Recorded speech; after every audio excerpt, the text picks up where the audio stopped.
And we are live. It's been a while, hasn't it?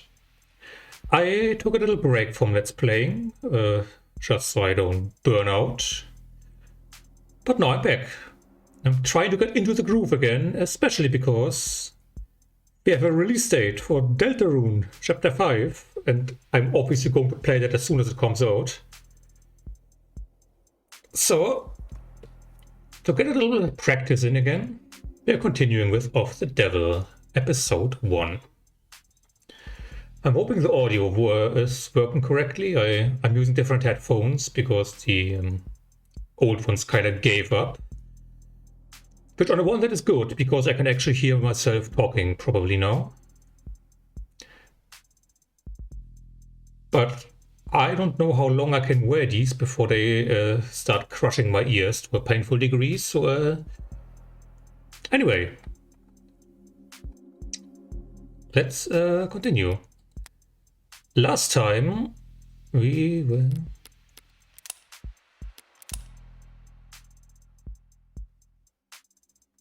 Yeah, it should be. What do I want to say? Yeah. Last time we got news that a personal friend of Morgan's, Dr. David Ashur, was found dead. And the police say it's probably a suicide. Morgan doesn't really believe that. So now we're trying to find out what actually happened. And we also found a little present from Dr. Ashur. An android called Serra, who's now accompanying us on our investigation. We went over the crime scene, we talked to the coroner, and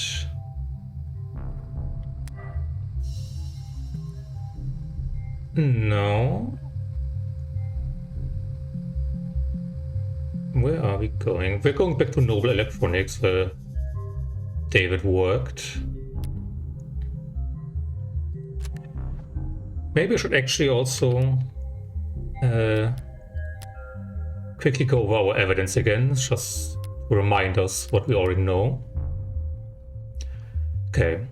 David's autopsy. Lost consciousness at 8:03 p.m. Declared dead at 8:25 p.m. in ICU. Detected presiding. Cause of death, respiratory failure. That's right. We suspect that he was poisoned with some substance that we haven't been able to identify yet. Unknown substance detected in bloodstream, approximately 20 milligrams total. The loud curling handwriting at the bottom of the document reads, "What the hell is tox screen? Send attending physicians back to med school. Send apologies to attending physicians. These readings are a nightmare."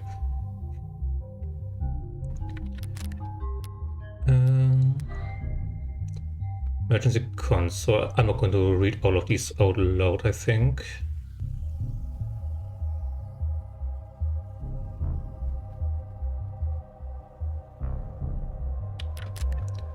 Okay, right. Poison. Don't know what it is. It's not in any database.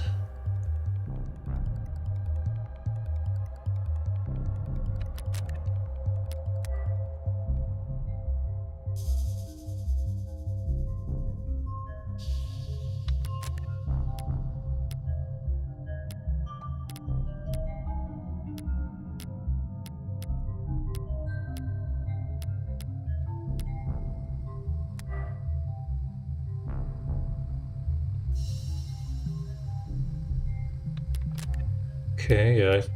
As I recall, we didn't really find all that much. Salt shaker. Doing the investigation. How's that going to play? Right, Serra knocked that one over, I think.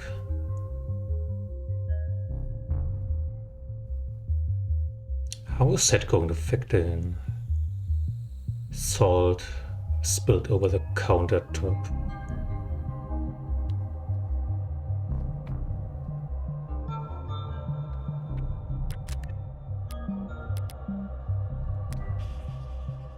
Health insurance.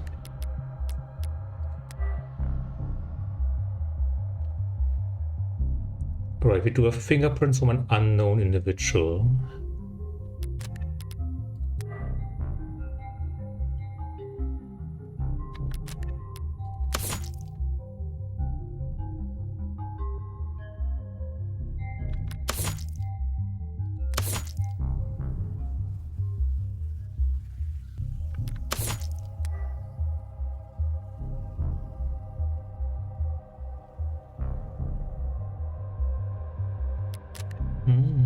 Well, let's see.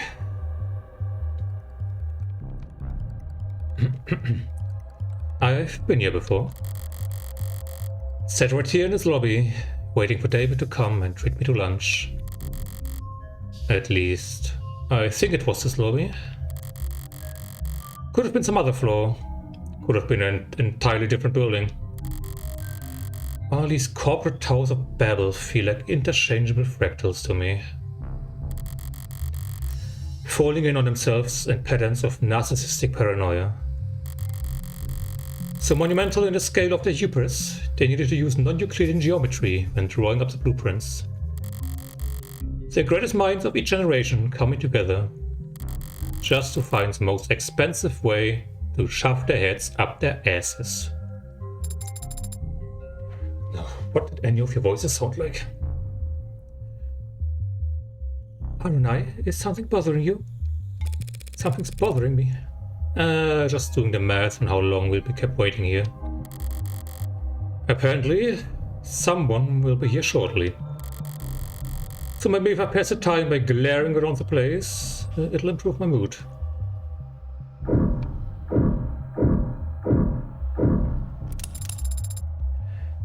To think this is only one room. This complex is so massive that it doesn't even feel man-made. It's like it was 1, 2, 3. It's like it was carved out of the rock by waves. Like it's always been here. That's the con. If this place was actually natural, there'd be birds everywhere. I hadn't considered that. Why aren't there birds in here? Probably because of what they do to the ones that get in. I'm kidding. Though I don't have a better explanation.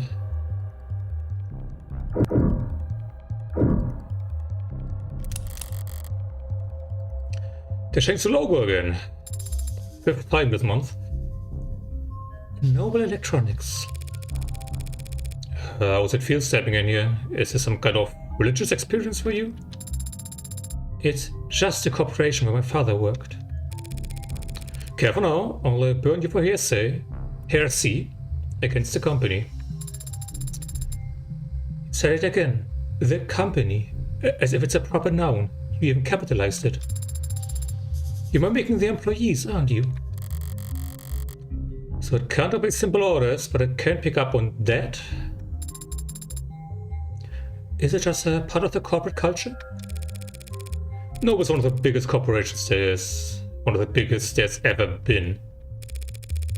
We mere humans can't hope to escape the gravity of anything that size, no matter where you live or how far off the grid you think you are. So imagine what it's like working for them. You live in company dorms, work in company quarters. Wherever you go, that logo is above your head. God, it is so weird hearing my voice normally. You eat, sleep and breathe on Noble's timetable, at its discretion. When you spend your whole life inside of it, Noble must feel big enough to be the only company there is.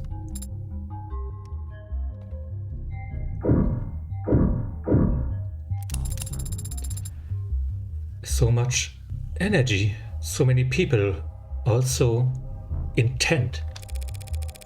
You're kidding? It's Saturday, the place is half empty. But doesn't everyone work on Saturdays? Well, the parents do, so they don't need to find childcare on Sunday. Everyone else flips a coin, I guess. Or if, like me, one of the parents worked as a cook, weekends mean absolutely nothing. All these people, for 12 hours a day, 6 days a week, What could they all possibly be doing? Making work for themselves. You can be very cynical, can't you?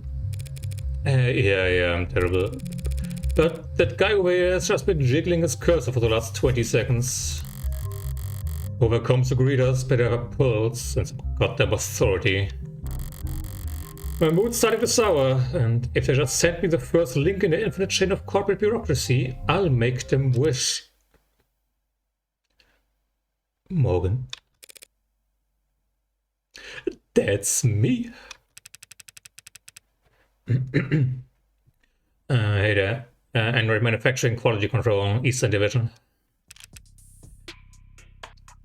Dawes. Evan Dawes. I don't know what I said that weirdly. Why did I stumble on the first name and not the last name? Evan Dawes. Evan Dawes, he says, like it's an afterthought, like he can't even pronounce his own name. What's a name compared to your place in the hierarchy? You seem familiar, have you? I'm David's lawyer. Oh, then we must have... apologies. Let me just say how sorry I am about this passing. You and everyone else at the company must be going through a lot right now. As if it's a proper noun. Thank you for taking the time to meet with me. You're welcome, but it's no big deal. Everyone's on the razor today, but what else is new? And compared to PR or legal right now, our workloads in QA, never mind. How can I assist you? Shortly before his passing, Dr. Ashur began the process of registering this android. Yes, that is correct. Unfortunately, he wasn't able to finish the job. Look at that. It's definitely custom. Really, you think? Good thing I sort of an expert. Warm, it goes without saying. Reminds me of the A16 Premiere, if anything. The barcode is clearly printed, no visible effects. But you're right, it doesn't correspond to anything we've got on file. Well, I sent you the right man for the job. Now we just need to go to the right place. Not far, I hope. And they're setting fireworks again. Probably because of football. Might actually show up on the recording. Not far, I hope. It's in the building. In the building. That could mean anything from down the hall to a half a day's hike. The production line on B9 should have everything we need. You do manufacturing inside your corporate headquarters? B9's a fully functional production floor, but it was only built for demonstrative purposes. New clients make deals upstairs about how many and in what shape or size. Then they come down to the basement to see how the sausage is made. They have enough moment to build a fake factory just for guests. Smart, so long as you're only giving tours and not giving away company secrets. No need to worry about that. We take intellectual security very seriously around here. No kidding. There are 11 cameras on us at the moment that I can see. And who knows how many pairs of modded eyes are aimed our way. Clearly, nothing happens here without the almighty company knowing about it. So if they try to claim ignorance about anything, it's gonna piss me off. Lead the way. Also, while watching other people's playthroughs, I noticed that we should probably be looking at people's profiles. Because they contain a lot of interesting information. I'm going to start with the characters we meet this chapter in this stream, so let's see what Evan Dawes is all about. Likes hammocks, calligraphy, pale ale. Dislikes first dates, conference calls, 5 o'clock shadow. Proud of his practice handshake. Struggles with speaking English and solving captures. Hair starting to grey. Me too, buddy. I Some people resent gray hair. I wish mine would turn gray faster, because I think it would actually look kind of cool.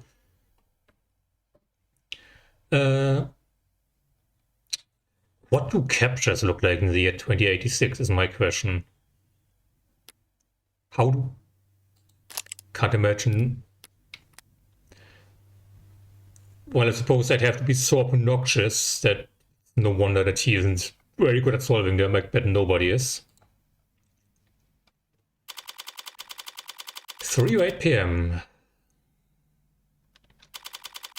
Noble Electronics, Northeastern HQ. Basement 49. It really is furnished down here. Sparks flying everywhere, that can't be safe. I don't want to take up too much of your time, but it's pretty rare to get to see all this in person, you know? Would you mind terribly if I looked around for a moment? No problem. I've got some problem paperwork I need to handle anyways, so have at it. I better take full advantage.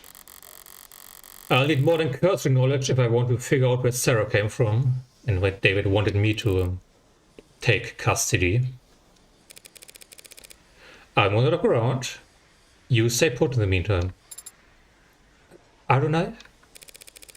Wouldn't want to lose you among the rest of the merchandise. Oh, that's not nice, Evangeline.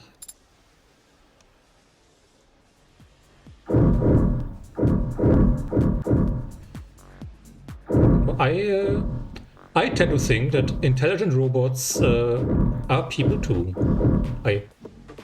God, I wish I could talk about the digital circus finale. But it's not out for everyone yet, so I'm not going to say anything.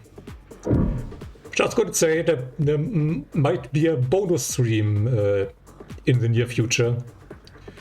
If you know, you know.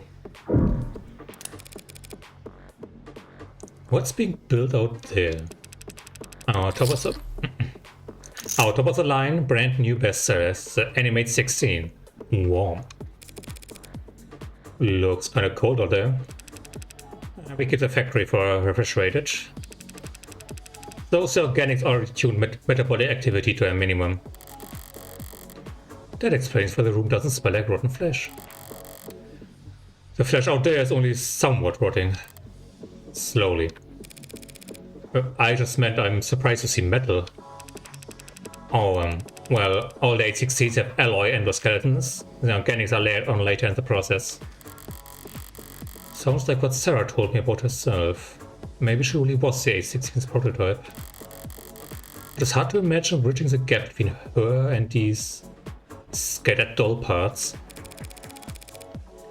I get that you can grow just about anything from Lex Gemini, but how do you get the synthetic and the organic to work together? Yeah, that was our first concern when R&D began work on the worm concept. The 1.0s were real skin with synthetic muscle. I'm so glad they keep saying the word synthetic. And it was a horror show. Metal pulling on skin was just... Right. For 2.0, they worked backwards. Organic muscles, organic skin, but digital signals on organic hardware was a dead end. Didn't the muscles flex when you passed an electric current through them? They flex and unflex, sure, but that's not nearly precise enough for facial expressions. Looked like puppets strung up on live wires. We used a test footage to haze interns, actually. It's really funny. You must have figured something out. The A16 wouldn't look out of place on the runway. Thank you, we try. We ended up reaching out to mod companies. Well, we actually just bought half a dozen of them, but... Right. They figured out how to get human nervous systems moving mechanical limbs decades ago. So we just need to look at a mechanical nervous system to move. Living limbs. Very clumsy attempt to avoid using the word human. High precision mods are soldered straight into the nervous system. They receive their input from neurotransmitters, not bioelectricity. So you had to do the opposite. Exactly. We created a synthetic neurotransmitter that our androids could use to communicate with organic flesh. Where did that breakthrough come from? Dr. Ashur? Partly. He led the team that built the motor neurons in this analogy. They carry commands from the central nervous OS to individual muscles across the chassis. But the serotonin, the synthetic analog serotonin, that was actually an old brainchild from the VP of Android Futures, Helen Jung. Or I guess Jung. Or Jung, or you never know with English. I'm going to say Jung. Jung. Hasn't David mentioned a Dr. Jung before? Sounds impressive. She's one hell of a biochemist. Or she was, I guess. Not much time for individual lab work when you got to her kind of pay grade. So Jung collaborated with David on the technology that enabled warm androids. As I thought. Whatever went into Serra that makes androids so distinct, he couldn't have taken sole credit for it. Jung.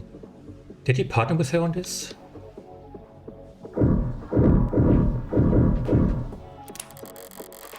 This seems to share some components with that coffin Serra was napping in. If Dawes has quality assurance, is it some kind of android calibration device? It's probably what he'll use to register Serra. Looks a little... Is Serra tall enough for you to recognize her? Wow, how tall is she actually?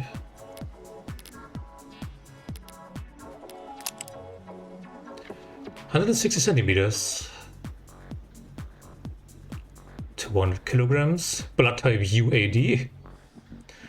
Likes martial arts, carbonation, collarbones. I do like me a good collarbone. Dislikes static, blackouts, elevators. Talents. I'm good at lots of things. Skills. I'm not sure how skills differ from talents. I also like the 180 rule. From film studies, I don't actually know what the rule entails. I think it's like if you switch between two perspectives in the same scene, they have to be like within, the camera has to rotate within 180 degrees and not more, or something like that. Well, else it looks wrong. Oh. An inhaler left out of the desk. Probably a half dozen empty ones in one of the drawers. Doors? The inhalers, they're distributed by the company, correct? Oh, yeah. HR handles it. They personalize the dosage and prescription and update it based on performance and job fulfillment reviews. Maybe. Last time we saw another person using an inhaler. Who was it again?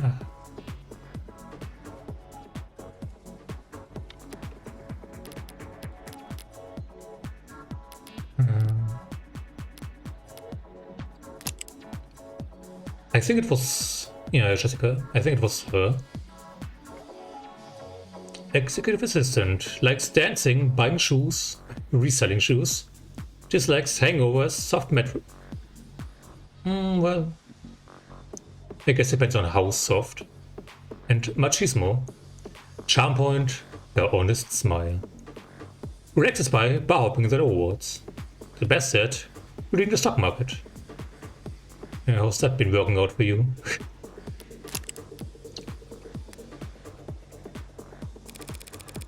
Other corporations do the same way? Yeah, pretty much. Everyone's trying to keep pace with each other, so can't have your employees losing focus on the job. Could cost you who knows how much in lost efficiency. Sorry if this is insensitive, but given what happened to David, are overdoses common in the company? Yeah. Yeah, he says. Overdoses, that is not hospitalizations or deaths. It's all pretty organized these days.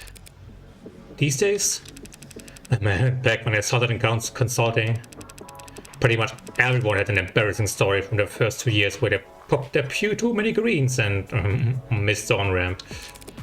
Popped greens? Yeah, use the pills. Great to get you going, yeah, to keep you there. Swallow a red after brushing your teeth and get into your bunk fast.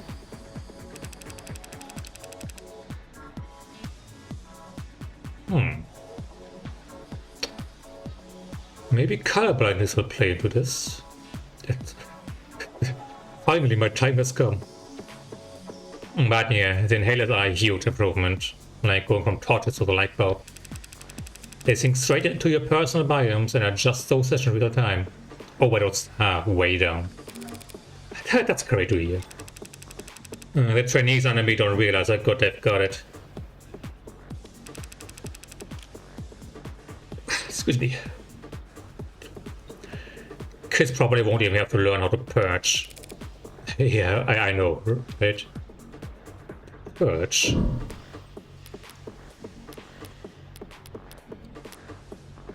Do we have that no glossary?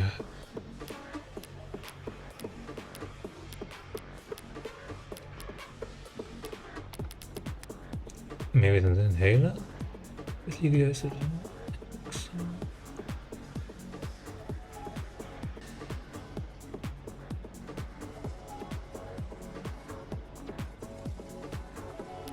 Okay, not in here.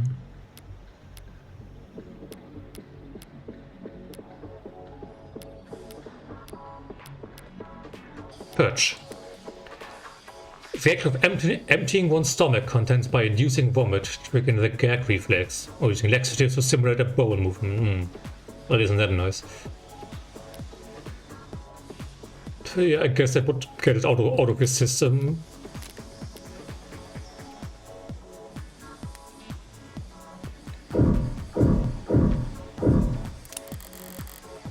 Feels like I've seen this before.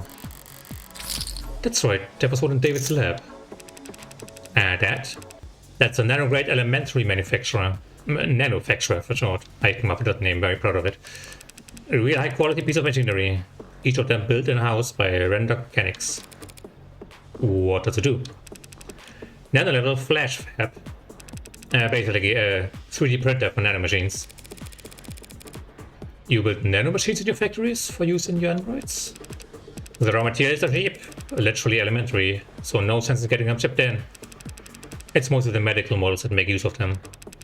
Inject a couple thousand nanites into a patient's bloodstream, run diagnostics, and provide a solution. A 3D printer for nanomachines. So what kind of ink does it use? Silicon, hydrogen, oxygen, carbon, building blocks. They feed it into a nanoprinter and it assembles the machines particle by particle. Like a ribosome build. Is it called ribosome or ribosome in English? I think it's ribosome. Like a ribosome building structurally complex proteins out of chemically simple amino acids. Must be time consuming. I think you would think. But Randor cracks the code in parallel microfactoring. The inside's crystalline, sprawling, like an ant's nest. Raw materials enter at one of the thousands of different entry points, combining and recombining at intersections. The finished product ends up at the center and drips out in a liquid solution. Distilled nectar, swimming with millions of nanites in just 2 minutes.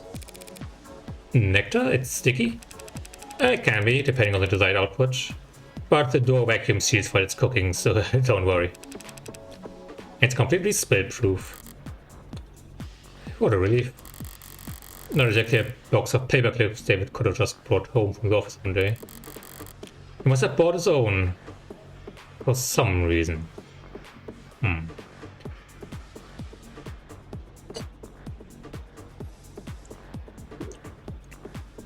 Well, we all saw, well, maybe you didn't, but I did, what nanomachines can do in 13 Sentinels.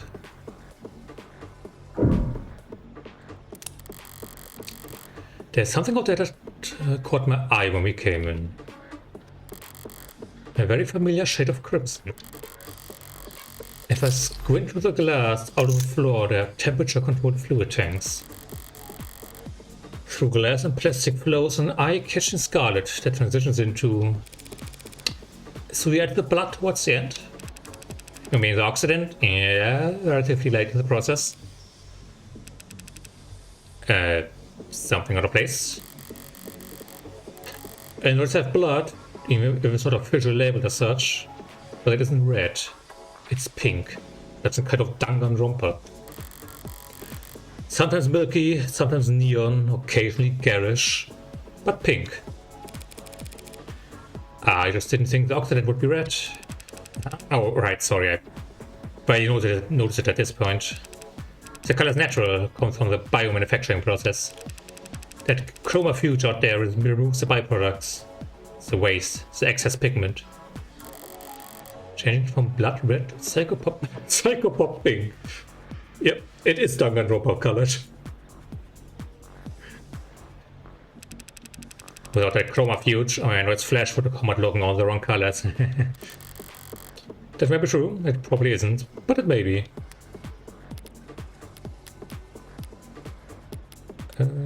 Where's our...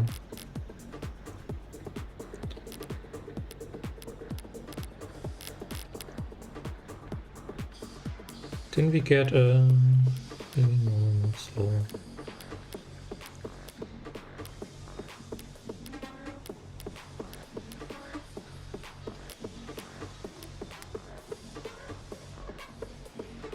Just wanted to see how the chromafuge works.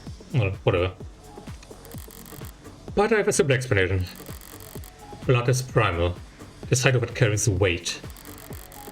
They change the color of the product's blood so that when an android gets a bottle broken against its face, no one bats an eye. Well, you would know a thing or two about blood flowing, wouldn't you, Moon? Let's see whether there's anything...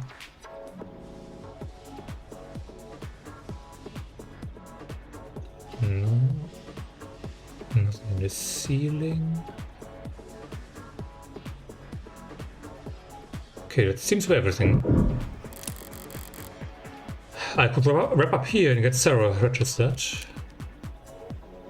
Now that she says that, I have to look around more. But I'm so curious about how this sausage is made. What else is there to look at?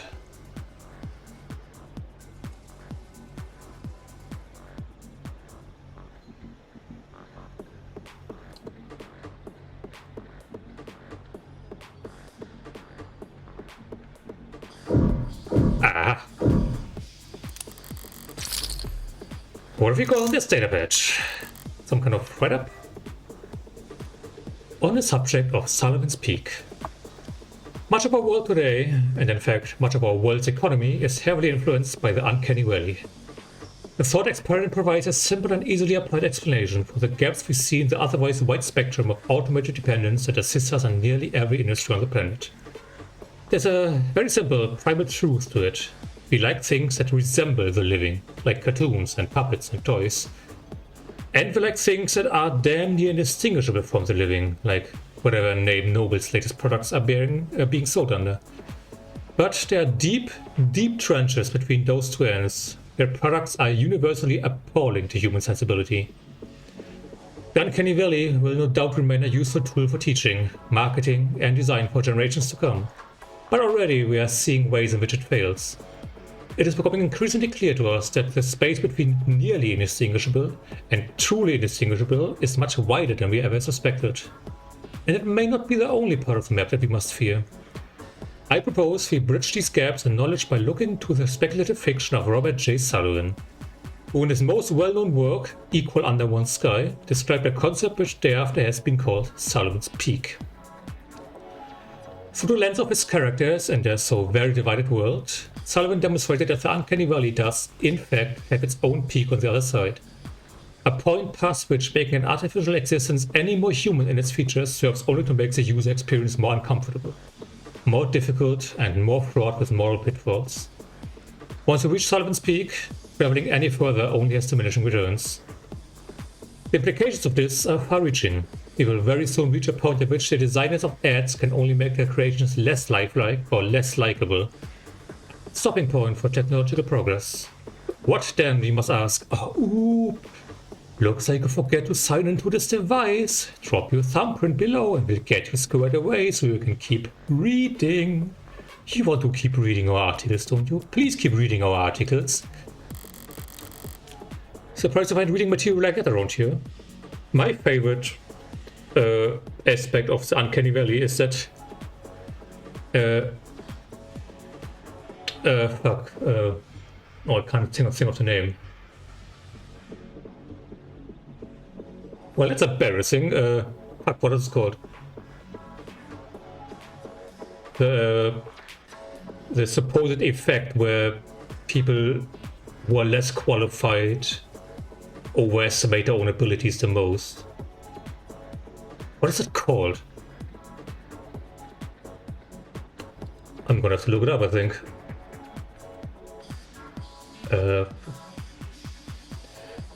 But how to look it up without knowing the name? It just slipped my mind. Well, anyway. What I find funny about that is that anytime someone talks about that effect, or many people then attach a graph to the post, supposedly showing said effect, whose name I forgot. The funny thing is, it's always the wrong graph. They always show the Uncanny Valley graph, not the effect whose name I've forgotten graph, which is pretty ironic if you ask me. You know, making fun of people who think they're too smart and then not even getting the right picture. Dunning-Kruger effect, that's what it was called, yeah. Because the actual graph for the Dunning-Kruger effect is just two pretty much straight lines crossing at one point. And not a curve that goes up and down. Anyway, that was completely pointless. I wasted your time. Probably forgot everything important about the article now and I can't answer the question. Why are they passing around as a gag? Or are they actually a threat of Simon's Peak around here? Noble must be... worry of it. If the peak does exist, they'll be coming up on it fast now that androids are warm. Noble's entire product line, maybe the entire industry, could go bottoms up if people start to think it's cruel. If Serra's any indication of where the androids are headed, I could see some people getting uncomfortable. All done. You ready to get the ad handled? Thanks for humoring me. Can you have it step into the scanner? Yes, he says.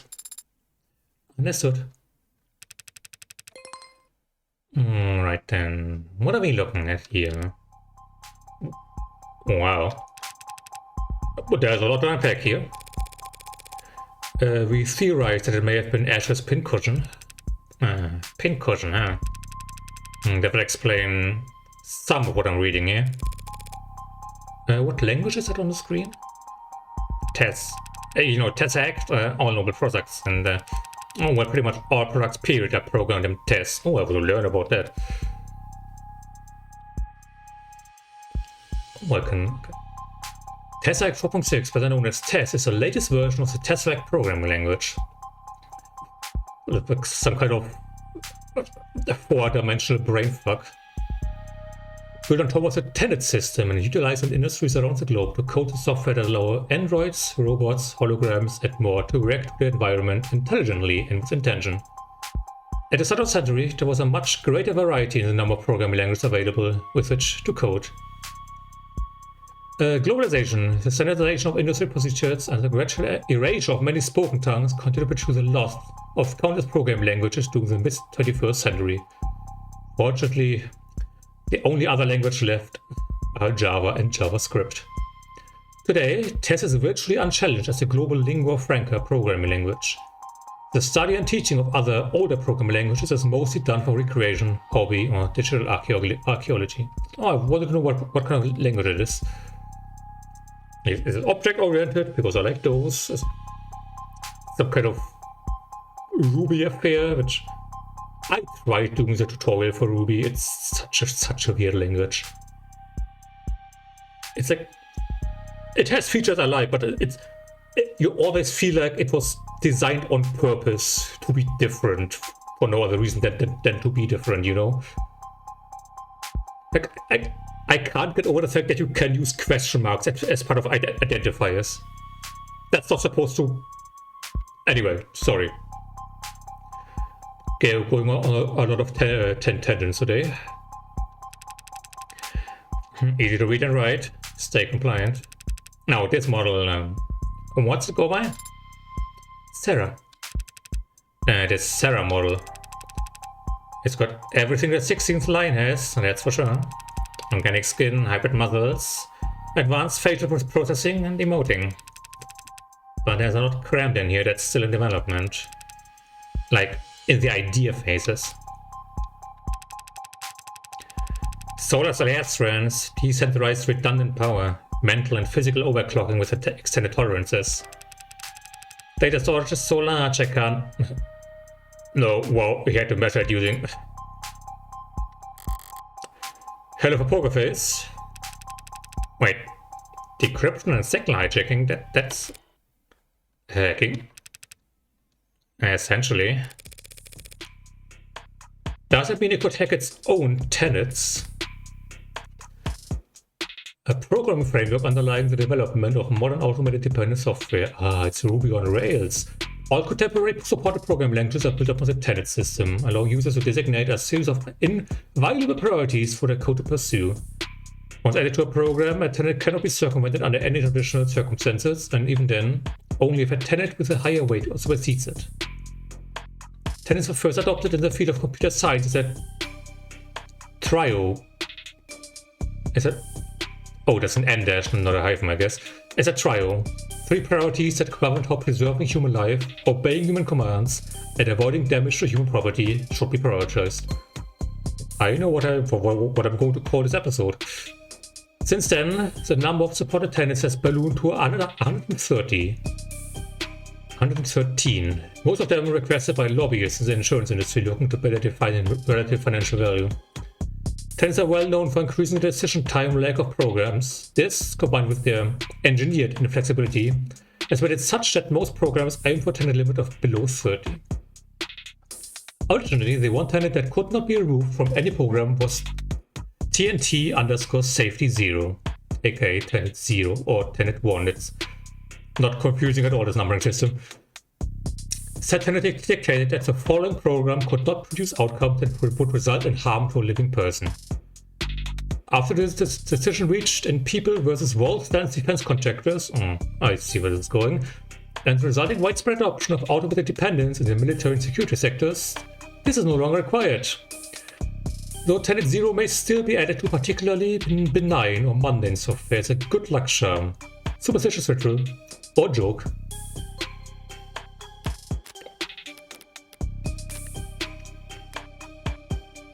Of course, fucking military got in there.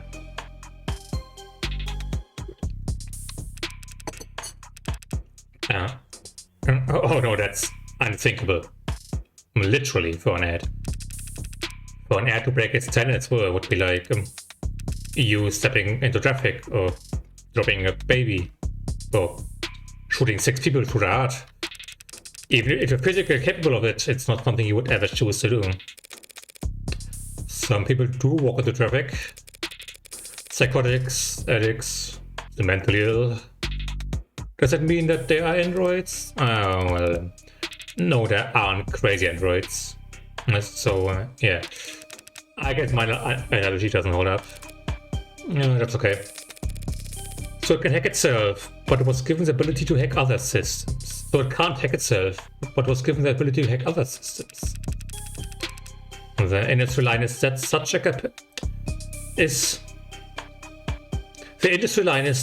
capability could be an option in certain emergency scenarios. Breaking through the firewalls and encryption of surrounding electronics, or to broadcast directly to police or military channels. Speaking of military, this musculoskeletal setup is drastic. I've never seen this on a consumer model. Can you lift a car or something, Serra? Most cars, it would depend on the center of gravity. Lady, this Serra could wrestle a public disturbance walker and come out on top. Those stomping behemoths that bring out for right suppression. And in terms of computation ability, the estimate says that can't be right. Look, Dawes, I was actually hoping you could tell me something about the software or the metadata. Who worked on it and when? Right, okay. That's unfortunate. The editing logs have been purged. That doesn't sound very above the board. Sorry, I can't tell you anything about who worked on Serra, or when. Any chance you could restore those logs? Not here, not with this machine. I need the computers that were actually used for programming this model. Any ideas where those would be? Serra? I cannot answer that question with any accuracy. I have a feeling you might say that. That's right. Sorry, I can tell you that the code is unique. There's hints of the A16 in there, a few of the same conclusions, and just...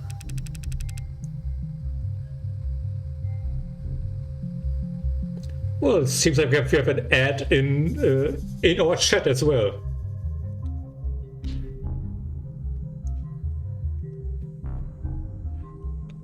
You have to open it from the app.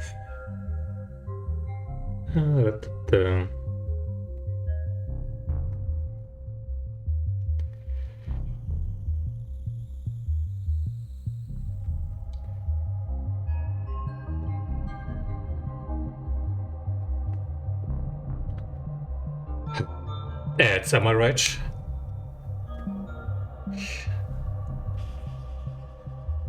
Don't really know what to do about those. I guess I have to add Discord with an exclamation mark instead of an I to the word filter. Anyway, Dr. Ashur, or whoever took very different paths to get, here. So Serra is even less in common with every other insert.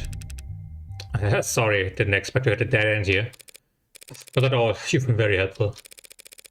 Can we still get the registration done? Yeah, no problem. We've got the software and forms all set up here. Occasionally we let a new business partner bring one home fresh from the oven, you know.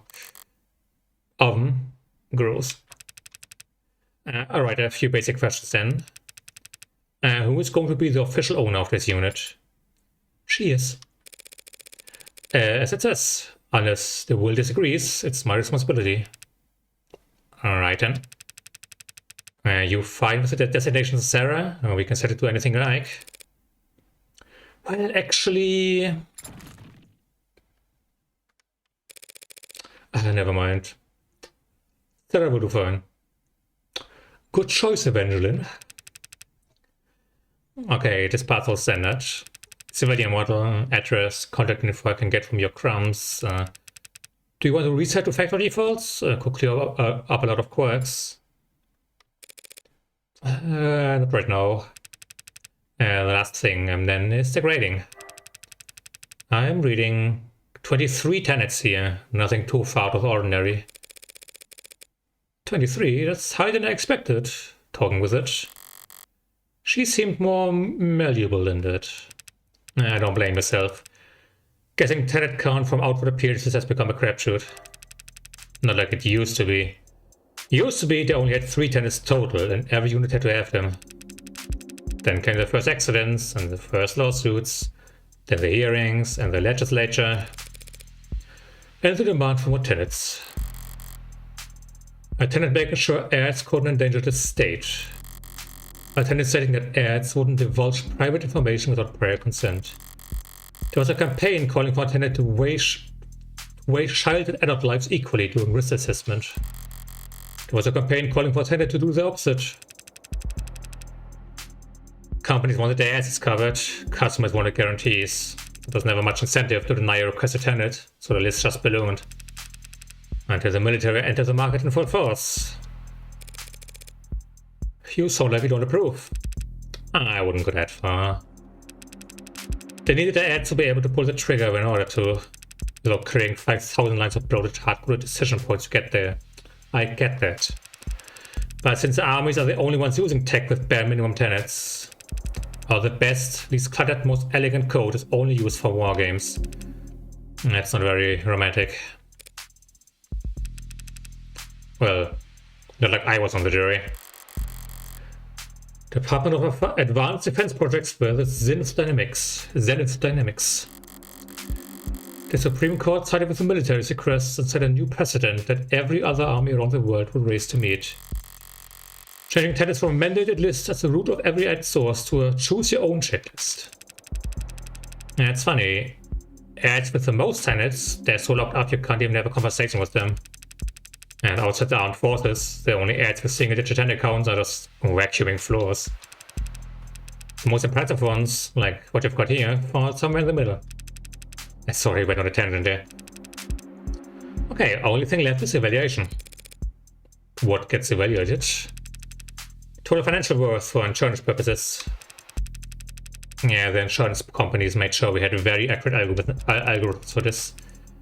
No room for human error, they insisted, with no sense of irony.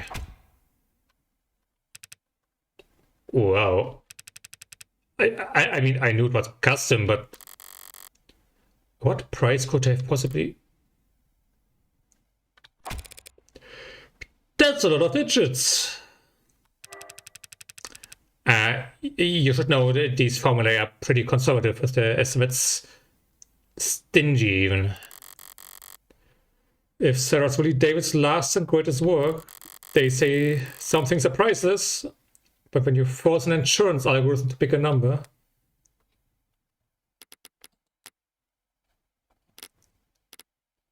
We got a... What? I didn't see what it was. Oh, what was it in... Oh, Jesus Christ. That was the auto key. Sorry.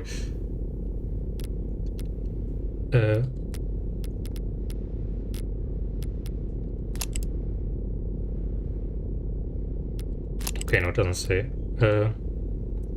Sorry,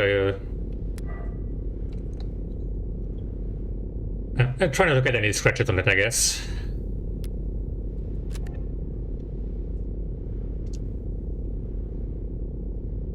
Wait, why did that skip? That wasn't the button I pressed. Okay, yeah, I get it. Okay. You spoke differently back there. Huh? With Dawes, you spoke like he did, it seemed. Like I copied his accent? I mean, we're all voiced by the same person, so it kinda has to be like this. You seem to mirror his affect, his tone. It's called being friendly. What's your point?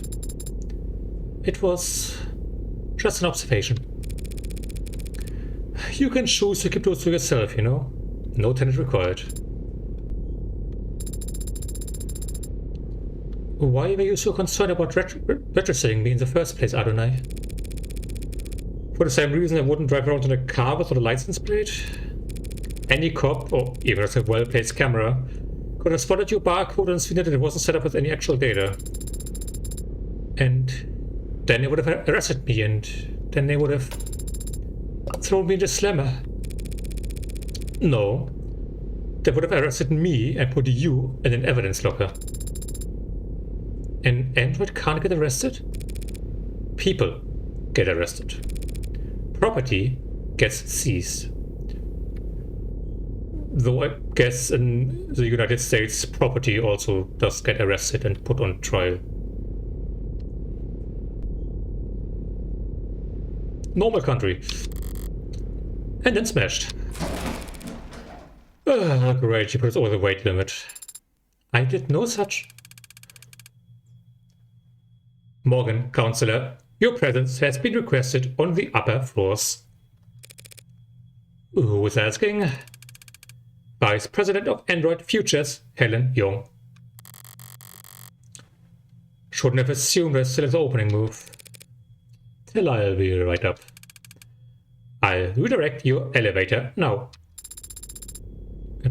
Taking control of your elevator is very convenient. Forceful. As if Noble is trying to directly steer your investigation. If Noble wanted to shut me down, they wouldn't bother to be subtle. I suppose they could simply refuse to cooperate. Or just let the elevator drop. Famous last words.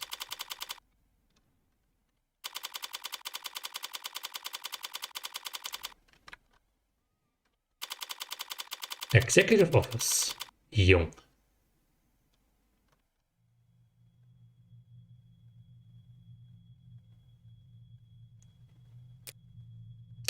But we'll talk to you after the break. We've been going for an hour. I'll see you in a bit.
And we're back.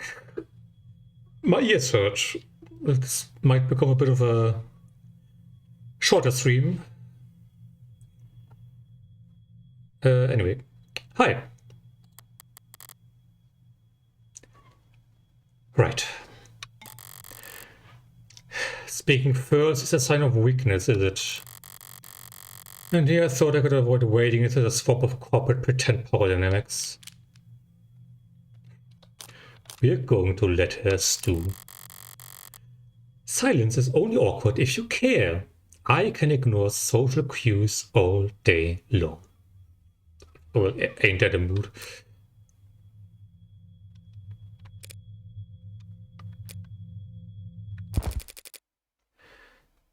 I always like this time of day. Not too muggy for you? No, I never liked the clear blue sky. It always seemed cold to me. You're in luck. The sky gets more colorful every year as the air quality drops. Childish, isn't it? Marveling at a small sheen of rainbow dancing on the surface of a massive oil spill. Apologies for waxing poetic. It's been a very unusual 24 hours around here. Dr. Jung? Just Miss is fine. Ms. Sorry. Trying to get it right now that the note exists. Ms. Young, I get the feeling you didn't bring me up here to talk about the weather. No, I brought you up here to express my condolences. I'm very sorry for your loss. Thank you, though I could say the same. I know you and David worked together for many years. Yes, we did. But as much as I'd like to just drop everything and process, the company wheels don't stop spinning for anything. Or anyone. Was Dawes of any help? She sent him? Trying to be helpful or just trying to control the narrative? He was great. Real cinnamon roll, that guy. But that must mean you know why I'm here. I don't want to make assumptions. No need, I'll be explicit. I'm here as an officer of the court, which means I'm bound by law to document every rock I turn over. And every person I speak to. Yes, the lawyers made that all very clear. Lawyers? You have an android? It's not one of ours. You can tell that quickly? Got all the faces memorized? It's easy enough to remember the major archetypes we use, yes. If you're nuts about your work, maybe. It's a recent acquisition, a very recent in fact. One of David's last requests, apparently. David asked you to take it.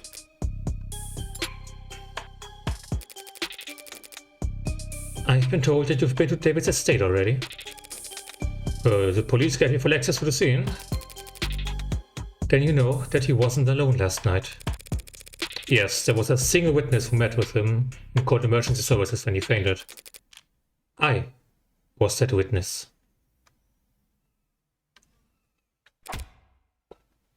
Really?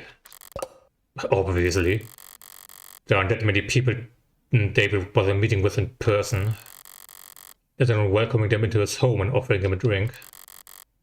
I also knew that Jung is his superior, on paper, though not in fame. And I knew that the witness had Executive Plan 3 insurance, so they had to be higher up than David.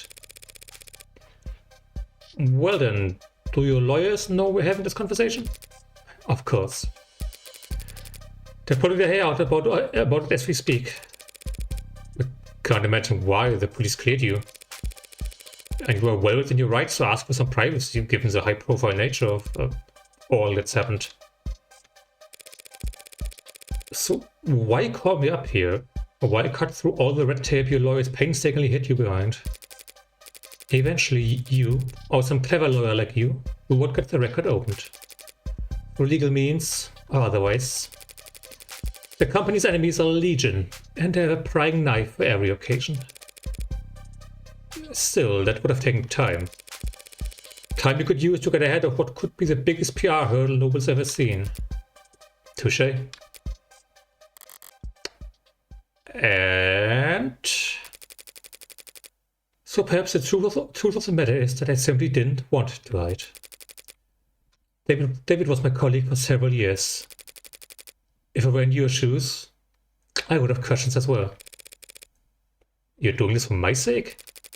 No, my reasons are purely selfish. I'm only hoping that talking to someone whose job isn't to defend me from all consequences might prove therapeutic. If she wants to play confessional, that's fine by me. But is that really all that's going on here? Why don't you start from the beginning then? I should actually make a save. I forgot to do it during the break.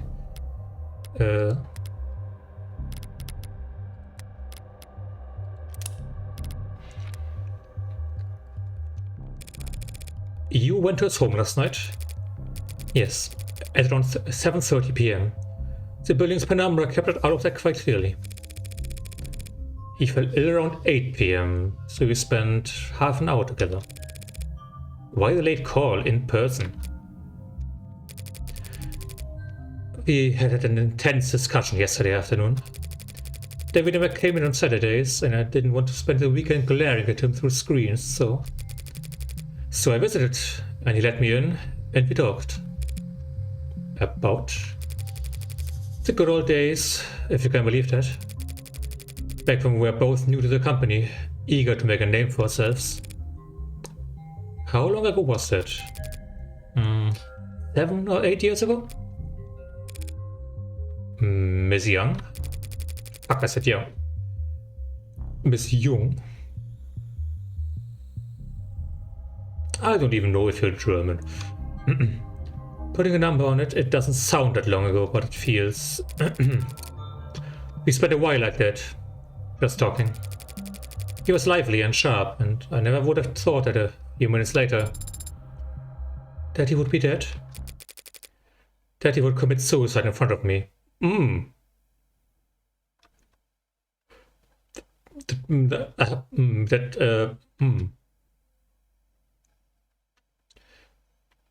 Interesting.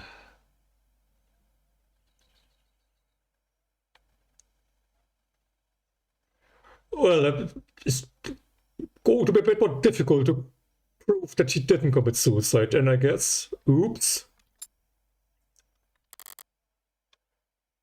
A firm reply. What happened? At 8:15, he said he wanted to toast. He got up, walked back into his workshop, and then he must have went down into his basement to get us a bottle. I checked some messages in the meantime, enjoyed the view. In other words, she stayed on camera. He came back with a bottle of whiskey and 2 plastic cups. We drank and talked. He got quieter, spoke less. I thought he was just getting drunk. I didn't get word until he started to fall asleep. You tried to wake him? He wasn't responding. I tried to shake him awake, but he didn't seem... I left him and went to the kitchen to use the security system. Didn't think to use your phone? No. I suppose I didn't. But it worked out. The Penumbra's emergency protocol summoned a VTOL straight to his helipad with 1 button press. When I returned to the parlor, he was limp. I moved him to the floor as delicately as I could. He had a heartbeat, but I just did what I could until they arrived. You went with them to the hospital, I take it?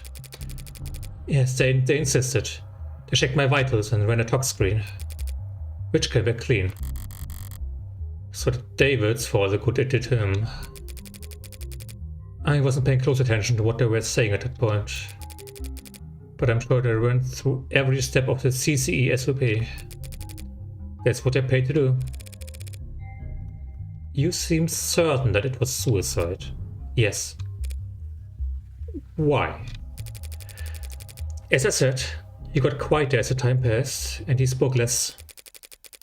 But the last thing he said to me, the last clear thing he said, was that he was happy ending it here. Said he was content. And he downed his glass after that. He drank every last drop. Does that sound like David Ashur to you? Curious, restless, perfectionist David? No, I guess it doesn't.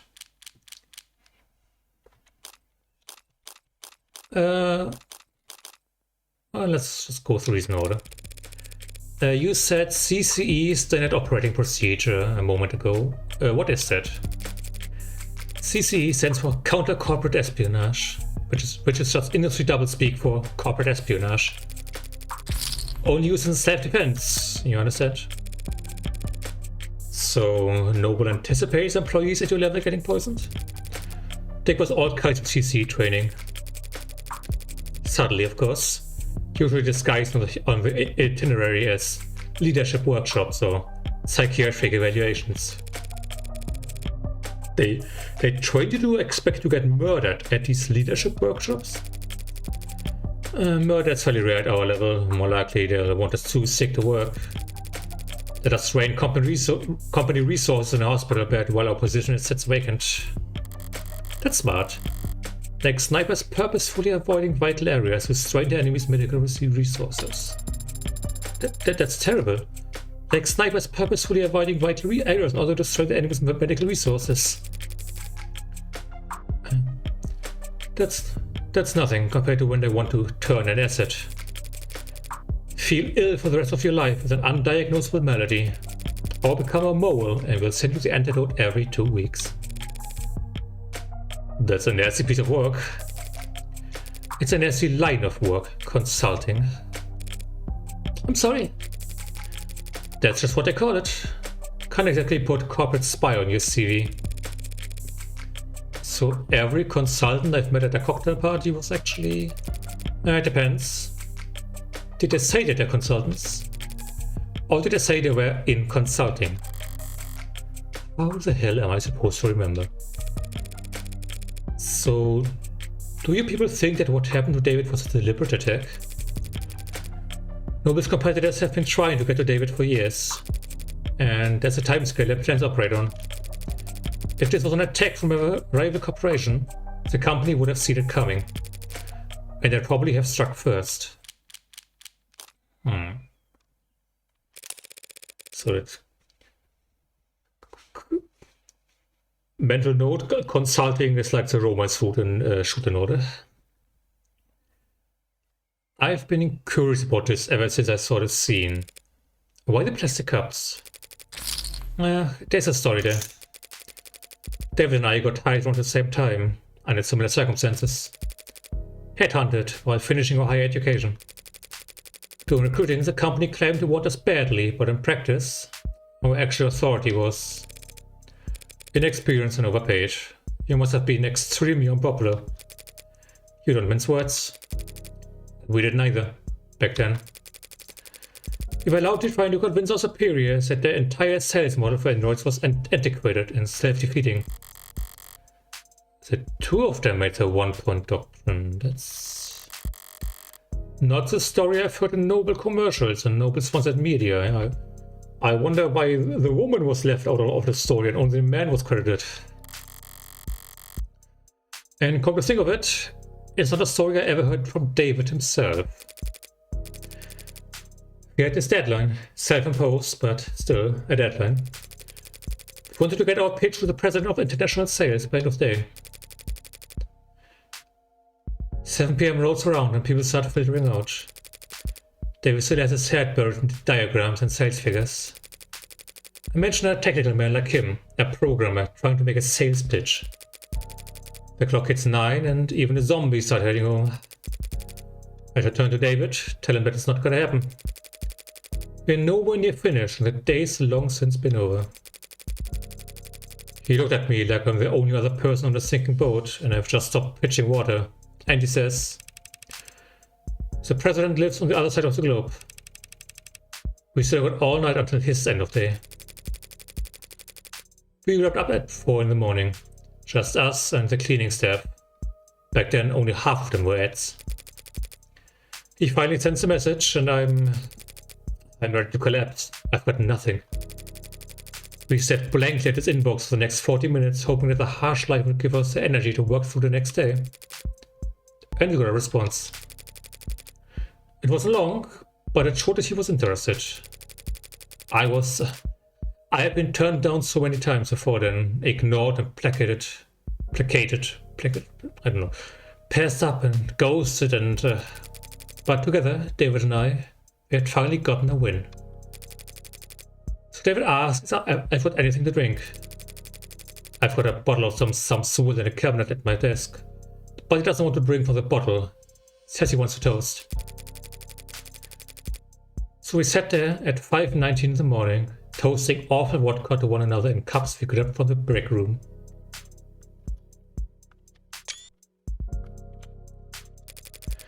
Toasting our first victory against the corporate beast. Between the lack of sleep and the drinking, the next day at work was Serra. Sounds like a good memory. Plastic cups and liquor. That was our little ritual. So I didn't think twice when he presented me with my cup. It was ceremony for us. As VP of Android Futures, you're David's superior, aren't you? That's correct. Didn't you join the company at around the same time? David was actually David was always more interested in his work than he was in climbing the ladder. He didn't like playing the corporate politics game. So was he unpopular around here? Not unpopular, no. Not the great Dr. David Ashur. Misunderstood, perhaps. How so? He could be blunt, demanding, some might say. He wasn't trying to be, it's just not everyone could work at the same pace as he did, or as long as he did. Even with the whole company huffing those inhalers, they couldn't keep pace with David. Speaking of which, I don't see any at Jung's desk. Maybe it's just not something you leave out in the open at her level. So you would say that his work-life balance was... Balance implies that we're at odds with one another. We use work-life harmony here at the company. Fascinating. So was he in harmony? No. David always had plenty of suitors, but he was never willing to put the time in. But I'm sure you're more knowledgeable than I am on that subject. Right. What do you mean? I had to help him draft a lot of apology notes over the years for misunderstandings and double bookings. Scandalous. The A16 only entered production this year, correct? Correct. Pre-order started last holiday and will begin shipping in the first quarter. I understand that you were instrumental in the success of Warm Androids. I played my part supervising the launch, yes. Weren't you the one who designed serotonin? The factor that enabled communication between synthetic and organic parts? I'm surprised you've heard of that. I did lead that project, yes, but that was years ago. At the time, serotonin was little more than a novelty, a dead end. It wasn't until David took the reins on the A16 that we found a use for it. Took the reins. He was lead programmer on limb coordination, facial expression, exhaustion parameters. Wow. Am I always this bad at speaking, or do I only hear it now with the new headphones? And he designed the synthetic nerves that made all of that possible. David did all of that? There's a lot more than just programming. Was he always so gifted in that many fields? Did he fill his roles on the A14 or A15? No. He used to stick steadfast to his role as a software architect. That was his field of expertise, and he didn't wander far. But 2 or 3 years back, he started sitting in on other departments, taking notes. Soon he was joining the discussion, proposing new ideas. And eventually, they came to follow his lead. Just like that. Just like that. So he just applied himself and soon he was leading other departments? That's the kind of genius Dr. David Ashur was. Maybe they weren't paying him enough. The company profited the most, of course, but the entire industry benefited from his vision and leadership. His loss will be felt for years.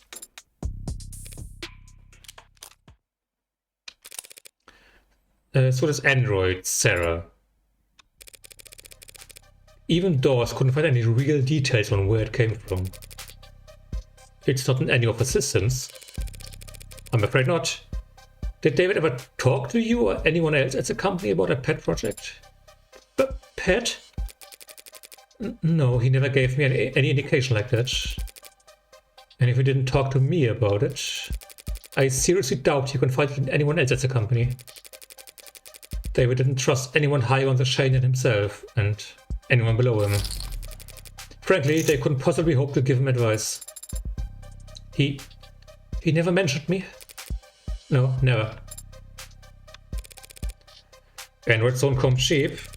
You never heard about him requisitioning parts or resources? There were never any discrepancies with his company credit card? Excuse me. The company's accountants are merciless, even by industry standards. They wouldn't humor anybody, not even David Ashur. If they had ever detected financial discrepancies, there would have been an uproar loud enough you could hear it in the mailroom. You have a mailroom? Not since the 30s, just a figure of speech. He couldn't have taken resources from the company without leaving a record. But no one would deny David Ashur information. He would have been able to obtain all the necessary data to build his own android. Then, with enough time and money, he could privately purchase the raw materials himself. I don't understand it. It must have taken him years to build Serra. He wasn't doing anything illegal, except that the hacking stuff. So why keep it a secret? I don't know. But he was private and a perfectionist. Perhaps he simply wasn't proud of his results. Tough day for Serra. Could be. Well, thanks for taking the time to talk to me. I'm sure this has been a difficult day for you. A difficult day for all of us. A message from Fran.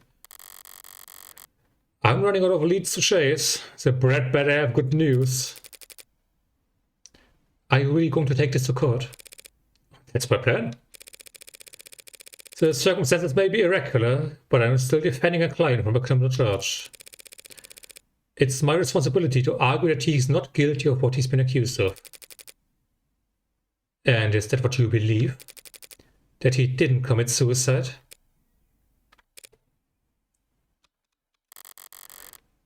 I guess I haven't decided what I believe. 4:21 p.m. in transit. Would you kindly slow the hell down? I'm sorry, Alan. Was I walking too quickly for you? That wasn't walking, that was speed walking. Up 2 flights of stairs. It's very different. Speed walking? Sounds like a powerful technique. Is it like the... Oh, fuck, my... Pinnance cheat sheet. That is... Shen Qiao? Just let me catch my breath for a minute. Adonai, is it possible that you are out of shape? No. But since we left the cab, your heart rate has... I'm not wearing the right clothes. Or the right shoes. Is that so? Yes. Also, I didn't stretch or hydrate, and the sun's reaching its zenith. That could have been several hours ago. Do you mean the air? You said it would be a short walk from street level, so I prepared myself mentally for a short walk. Then you took off like a rocket, and you didn't mention we'd have to go upstairs. Are you sure this place is even back here? The reviews online were quite clear. It's worth the trouble finding it. Maybe you're a mountain climber. I'm very glad I don't live at my parents' place anymore. Because they're 2 stories above my current apartment, comparatively. When I sent Fran hunting for a musician in David's circles, I expected them to bring me someone from the city orchestra or a jazz club. The champagne flute and teacup kind of musician. But this is a tequila neon part of town. It should be in view if you turn. Alana, be careful. Of what? It's a stray, and it's bearing its fangs too. It could be carrying diseases. You should relax. I don't know. It's growling. It's not growling at me. See? So it's just me that it doesn't like. Too much static. How'd you get it to calm down? It's an animal, not a monster. It wants to be calm. Do you like animals? What kind of cold-blooded freak doesn't like animals? Do you have a pet? No, never have. Why not? Because I want to take care of a pet. That seems counterintuitive to me. Well, it makes perfect sense to me, and I don't need it to make sense to you. I also like animals, and that's also why I don't have a pet, because I like animals so much that I don't want to subject any of them to the fate of being in my care. But you notice you're only just talkative when it's just the two of us. You can make it if you try. Just an observation. You shy or something? Did they program you to have Android anxiety? It's generally only appropriate to respond to comments that are addressed to oneself. Today I have rarely been addressed directly by people other than you. In other words, you're shy. That is not what I...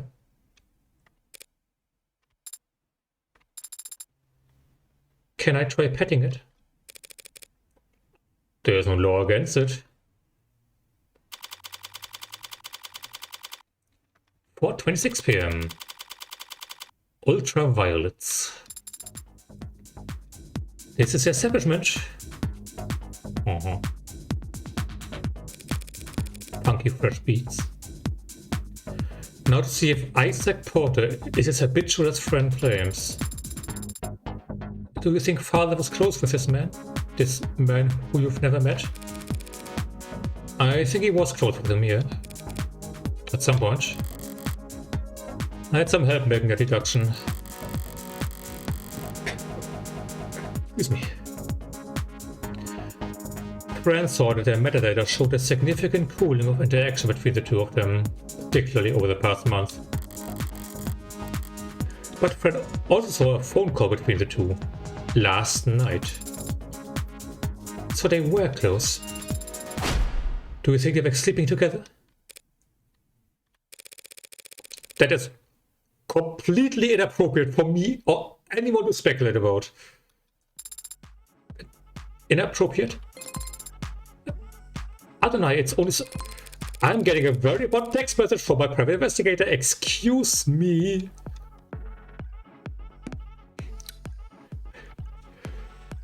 Well, didn't know Serra was a Fujoshi. Welcome to the club. Got a friend's voice. Did you catch that killer yet? The squirter? No.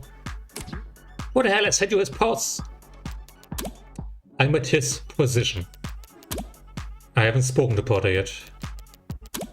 Anyway, there's no reason to suspect him right now. Lame. Surprised you invested all of a sudden. Isn't David Ashur a corporate sellout in your eyes? Everyone's a corporate sellout. But Ashur gets respect.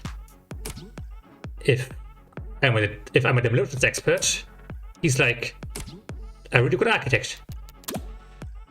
This one was sweet, I think. Ashur started out working in Cube. So in the architect analogy, by today's standards, he's like, I don't know, as a kid he built all his bricks by hand. Or something.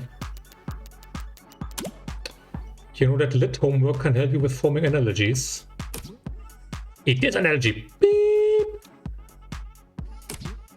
Did I come through or did the characters break? It's supposed to be a guy giving you the finger. Sorry, I haven't updated to Unicode 17 yet. I take it Cube is a programming language? What's special about it? Pretty much anything coded in the last 20 years is web-based. Oh, fuck me. You're cool with the assumption that you'll always be connected. So you can depend on having fat libraries of reference to lean on.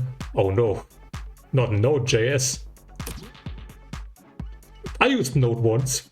Didn't understand any of it. I still passed the college course.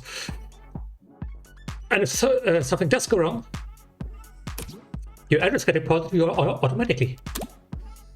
But not Cube. You can look it up. But basically Cube was originally for robotics and like machinery. Stuff that had to operate in mines under the ocean.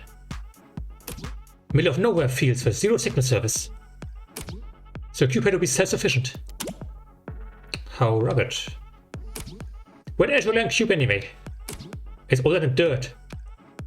From like the 40s. I don't know. I think it's farther than Machine Show or something. Vague.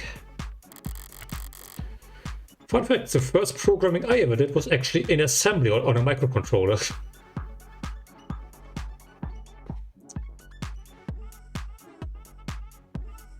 Maybe that's where I went wrong. Anyway. Yeah, well, David didn't like to talk about his family. And I never asked. What did your private investigator have to say, Adonai? Not telling. Oh.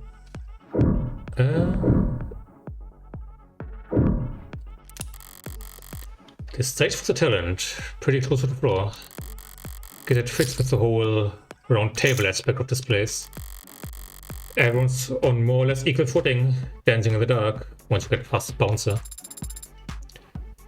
Do you think they might have met here? With David and Porter? I can't see David walking in here. Because you found the walk so challenging? Because it's too loud to relax.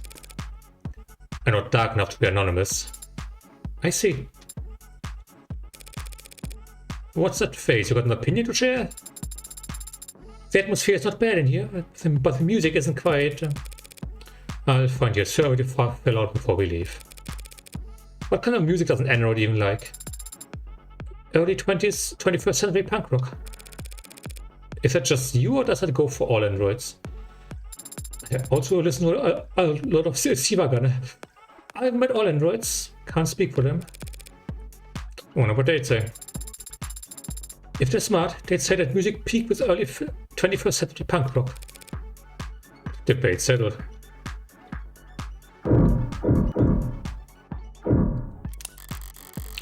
A bar stocked full of colorful selections and busy bartenders. Hope this isn't the kind of club you can order food in. Only time bar food is any good is when you're drunk enough to forget the taste in the gap between chewing and swallowing. So you can like eat things? Yes, I can. What, like Android food? There's no such product. Yet. So what do androids eat? Online user guides excuse me.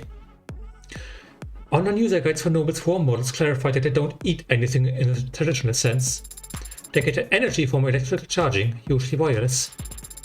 Whenever they need to eat, it's to replenish specific vitamins and electrolytes.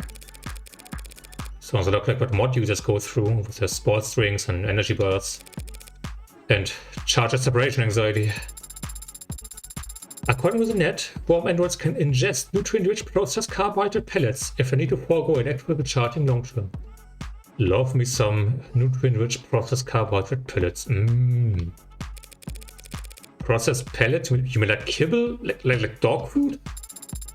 No, it is not like dog food at all. Can you buy it from the pet store? It seems that you can. How is this something you have to look up anyway? Because I've always just eaten whatever my father gave me. Like what? Mild beef. Never hydroponic avocados. Foie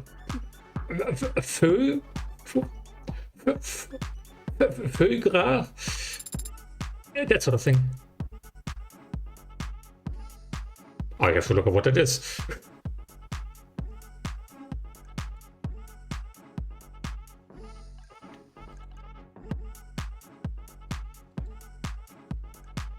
And how it's pronounced.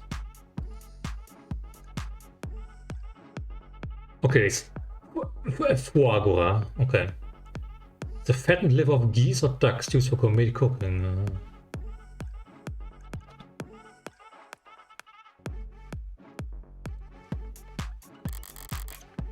I am not paying for any of that.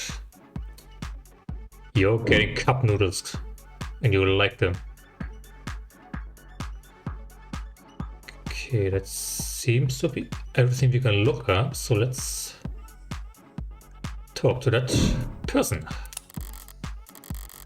That one over there, he matches a photo friend sent. Should I approach now or look around some more? Okay, now I have to check again. That they didn't miss anything. But I gotta read my room first.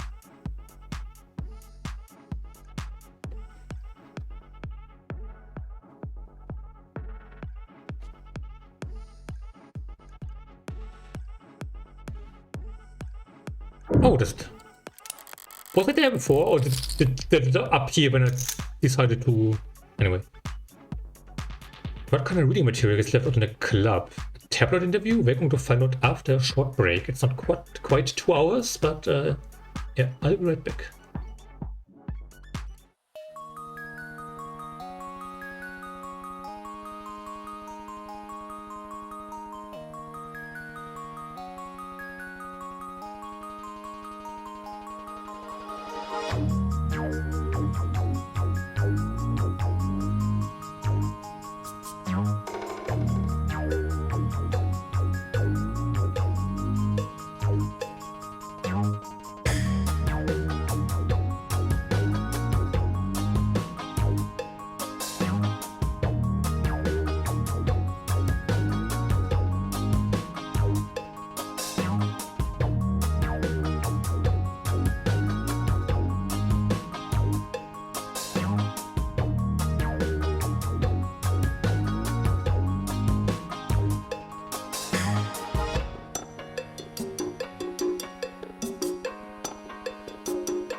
Let's find out what kind of reading material is left out in the club. Exclusive, sit down with luxury. You've heard her name on everyone's lips. You've seen her face in magazines and commercials. And then double check to make sure the photos were labeled as edited. Now get all your burning questions about her answered here in our exclusive interview with the mysterious young woman who's being called, in perhaps the only truly unanimous vote the net's ever seen, the most beautiful woman in the world. Well, I'll be the judge of that. Why the name? People think it's an ego thing, but it was just a random username I picked back when I was grassroots. That was a pseudonym to give me a little shade from all the attention. Now it's a brand, and I can't change it without setting the stock market into a spin, so do I relate to that? Not the stock market part, but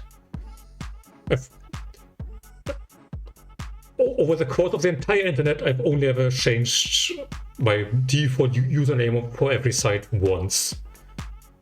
No, my username is just my actual name because I couldn't think of anything. Anyway, you're certainly influential.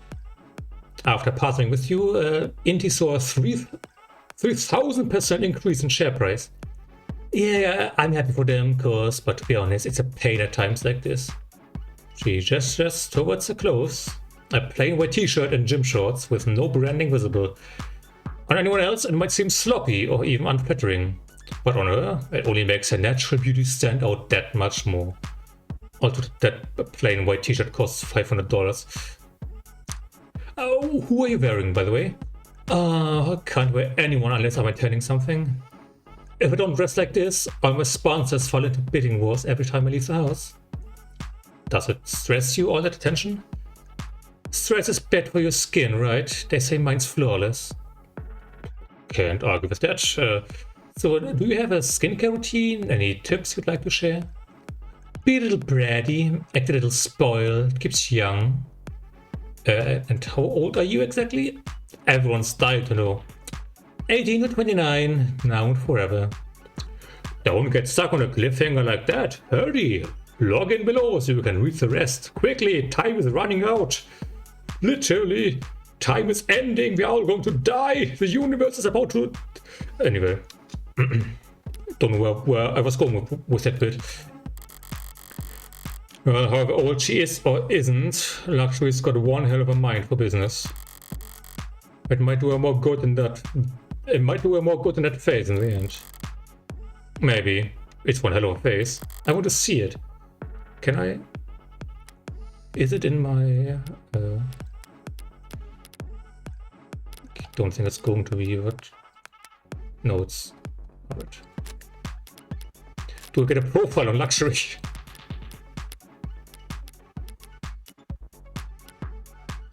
No. In the meantime, she is... Wait, what was it? Sorry,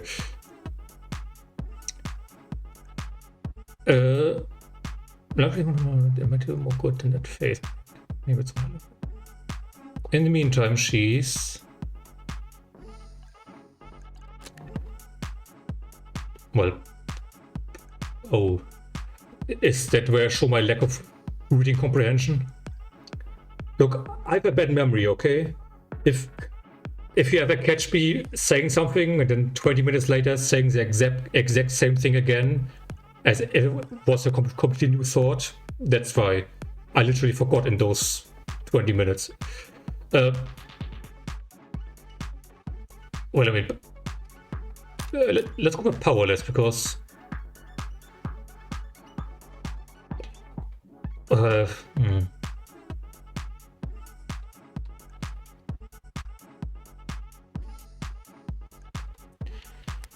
Let me...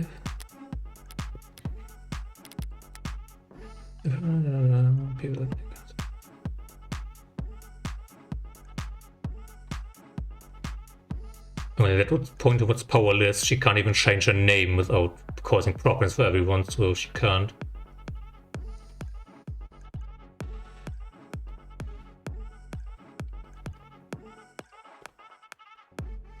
can't wear the clothes she likes because her sponsors would trip over themselves.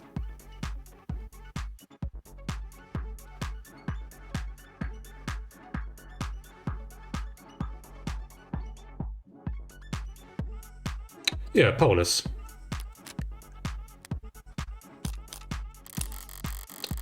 Trapped between a rock and a hard place, if she steps out of line, her sponsors will bleed each other dry in bidding wars for Wardrobe's limited real estate. It's no skin off her back, she's already got more money than she could ever spend. But corporations can't afford to not keep growing, so they never reach a point where they can afford to lose. If she's smart enough to take advantage of that, good for her.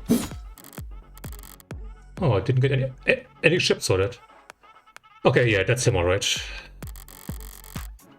Looks like he's killing time before it sets tonight. Are you unsure how to proceed, Adonai? I'm sure that you need to hang back. As for me, I'll... Do I trust Morgan to be able to play it cool? I mean, that's just Isaac Potter. Well, what voice do I give you? What's up? My name's Morgan. I was David's friend. Right now I'm his lawyer. Can we talk? Depends. Were you a friend from work? No. Over here.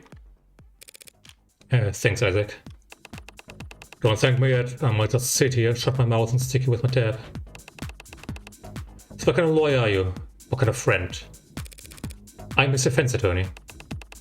Thinking Mr. Buzz and that in, yeah? And I'm a friend that needs to know what happened yesterday. Doesn't everyone? Try somewhere else, friendly lawyer. I haven't seen him in weeks. Might not have seen him, but we both know that you spoke with him over the phone yesterday. Only a short time before he died. How the hell? Isaac. It's pretty obvious that you don't want this particular spotlight to linger on you any longer than necessary. So why don't we cut the chase? No lies, no playing coy. Fine. Serra? Yes, Adonai? Well, is that thing transmitting? I'm not streaming any data, no. Potter doesn't seem to recognize Serra either. One more person David was keeping secrets from. I need to record everything for the court. Fine. You two were together, is that correct? We were together. I ended it. Yesterday. Oh, that's an unfortunate timing. I'm sorry. Care to elaborate? On our entire relationship? Look, you can tell me everything once and I can get it on the record. Or you can hear the same questions over and over again from 1,000 different cops and mags for the next 3 months. Can't win, can I? We met on the bar. I'd seen him come in a few times, each time with someone else. Each time talking with his mouth but not looking with his eyes. Ticked me off. Scribbling on napkins and letting a single gin and tonics fit onto the table for 2 hours. His dates would all go to the bathroom or take a call and slip out the back. One of them didn't make it in 10 minutes. And he'd still sit there the rest of the night, unfazed. Couldn't tell if he was oblivious or stupid or shameless or the most confident man in the world. That man sounds like he had negative risks, I'm sorry. And I'm saying that as an aromantic person. And he ticked me off. One night, things were slow. My set had been cancelled and his date hadn't even bothered to think of an excuse for bailing, so I asked him why he insisted on coming there night after night. Just to ignore vapid people he wasn't interested in at a shitty bar with drinks he didn't like. I just said, because I like your music. Okay, maybe he does have risks. And that ticked me. It was cute early on. Him being so passionate about the work I could barely pretend to understand. And I liked if we gave each other space, you know? Felt like we were being mature or whatever. Until... There was no until. No one day where everything had turned sour. But at some point I started to understand where his priorities were. And how I ranked them then. Like I said, he was passionate about his work. I just wrongly assumed that he would also be passionate about me at some point. So I pulled away a little, wanted to see if he'd notice, if he'd miss me. Testing him like it isn't the biggest red flag in the world. I think Kate Bush made a song about it. He never budged. I could ignore him for days and he wouldn't be the least bit ashamed to see me. If I picked a fight, he never got angry or upset. He'd just apologize. He didn't want to fight me. Guess he was never invested enough to bother. It was my mistake. I watched him sit there all his nights, not giving a shit when people walked away, and still I had the stupid idea that somehow, for whatever reason, I would be different. That I would be special. But I wasn't, so I ended it. Last night. I called him, didn't expect he'd pick up. I had everything prepared to leave a message with an assistant or ad or whatever. But he answered first ring. Without hesitation, shame, or awkwardness. And that ticked me off. So I told him exactly how valued he had made me feel the past few months. I told him exactly how insignificant I felt as a boyfriend of the illustrious Dr. Ashur. David? Wow, why am I so such trouble? Is it just because it both starts with D? Let me try that again. I told him exactly how insignificant I felt as a boyfriend of the illustrious Dr. David Ashur. And what did he say? He apologized. And he asked me if that was all I called to tell him. Woof. Yep. No, I understand why all his dates went the same way, yes. I hung up after that. Spent the rest of the night wrapped in warm disdain for him and his coldness. He had made it easy for me. I went to sleep hurt, but clean, ready for something new. And then this morning I wake up to see that my ex killed himself not 2 hours after he let me walk out of his life without so much as a don't.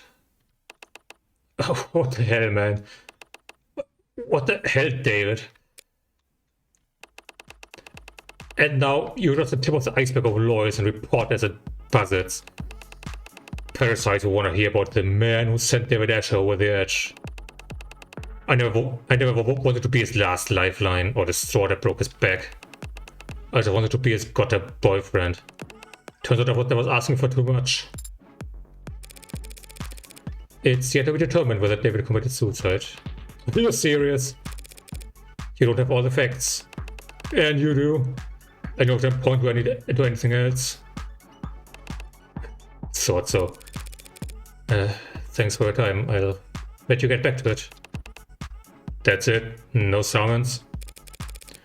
The court has no need for you to retell a sad story like that.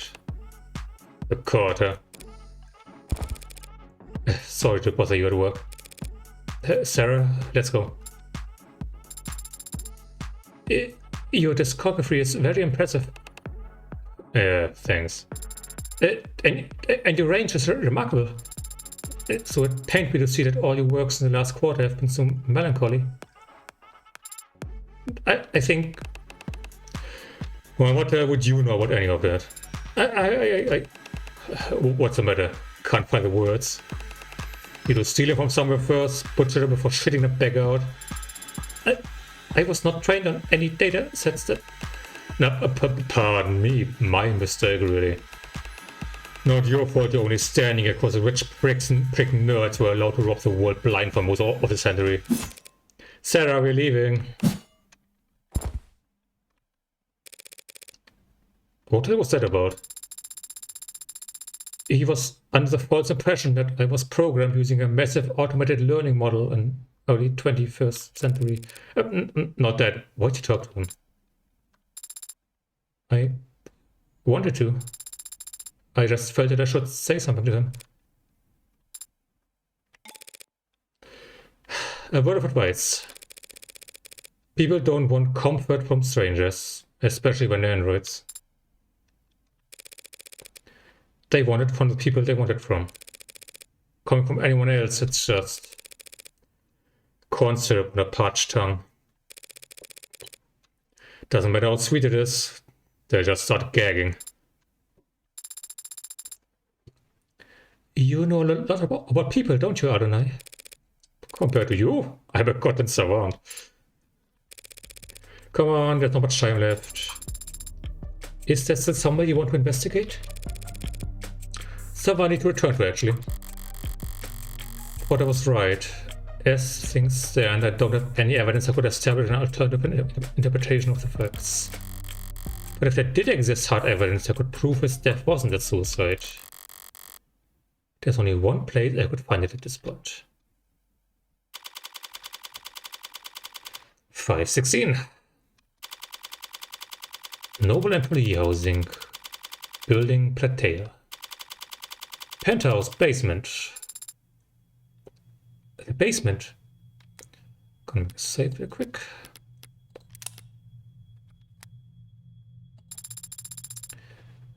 You sure you don't want another look at the crime scene?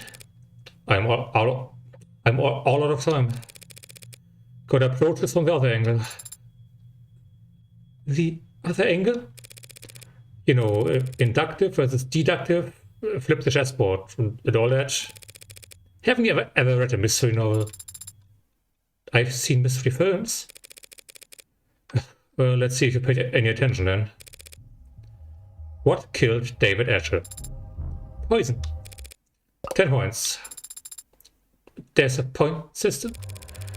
Now, how did that poison get into his bloodstream? He must have ingested it orally. And how do we know it? The medical examiner found no injection marks or wounds. And if he had inhaled it...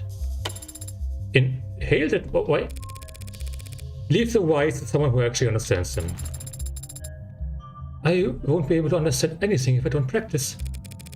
Practice by answering my question. I suppose that's possible, but highly unlikely we would have found a delivery system for the building, like an inhaler or fire grenade. Right. An airborne poison is either shoved in your face or sprayed over a wide area. And no one around David has shown any kind of symptoms. So all we're left is oral intake. So all we're left is oral intake. Eliminating the impossible. What's next, Adonai? Jung's corroborated statement was that David didn't exhibit any irregular symptoms or behavior until he started drinking that night. And the police didn't find anything unusual in any of the food or drink in his home. Except for his cup, so the results were inconclusive. Jung was drinking from the same bottle and the same type of cup, but didn't get sick. We have to conclude then that David's cup alone was poisoned. Like some kind of Raincoat Chapter 2. That all seems logical. Sorry, spoilers for Raincoat. And consistent with the police's theory of suicide. So why are we down here? Minus 10 points. Back to 0. David left the parlor and came back with whiskey and 2 cups. Jung told us as much, and apparently the cameras upstairs support his story. So we have to conclude then that he got them both from this bar. Better. 5 points. By the way, the max you can get per question is 100. Did he also get the poison from the cabinet? The police have been in here since we left. According to the ARCS, isn't this supposed to be a capital S because it's an acronym? According to the ARCS file, they didn't find anything that matches that poison down here. So the poison someone went straight into his drinking cup then. I need to flip this around again. But if you turn something 360 degrees, you're just back to If I were the prosecution, what would I want more than anything? Proof that David knowingly added the poison himself. He wouldn't do that. And you can make that claim because there's no video evidence to contradict you. How long was David off camera? From 7:36 p.m. to 7:40 p.m. when he left the parlor to get liquor from his bar. So if you had David on camera for those 4 minutes, and he didn't poison himself in that time, you would have a perfect alibi for the crime, proving his innocence. But I don't know, we don't have footage of that. There are no security cameras down here. I think there are. What do you mean? This whole building is coated head to toe in penumbra security systems, courtesy of Noel. Every console, every corner, every Android on every floor, it's all plugged into penumbra. Except that. That panel is manufactured by Cotter Security Systems. Why would David put a console for a different security system in exactly one corner of his penthouse? I've never given it much thought. Well, it's been bothering me all day, but my curiosity alone can't scale a 64-digit wall. You mean signal hijacking or whatever you want to call it? Have you tried it before? It is illegal and unnecessary. Father would not have installed hidden cameras in his own home. At the end of the day, I can't make you do anything. Well, I probably can now that you're said to me.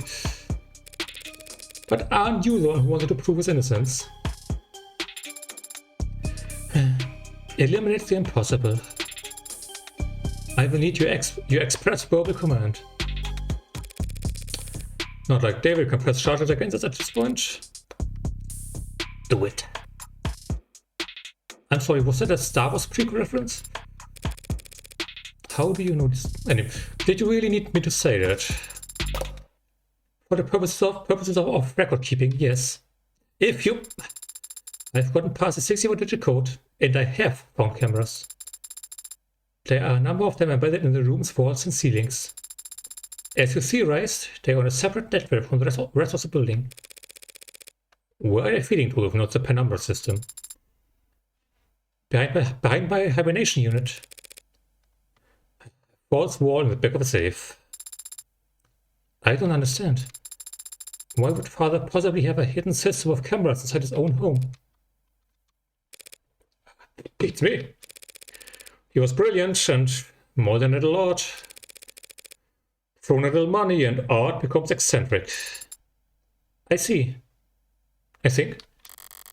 I don't. The hell was he thinking? What was he afraid of? Why didn't he come to me for... Time short. Gather facts now and leave the computation for later.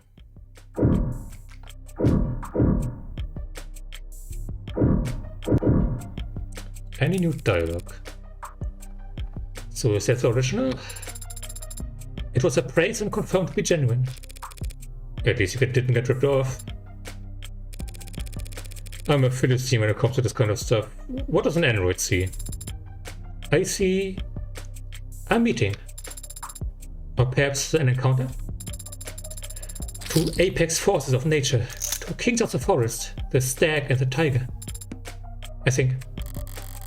Great, I'm officially less cultured than the robot.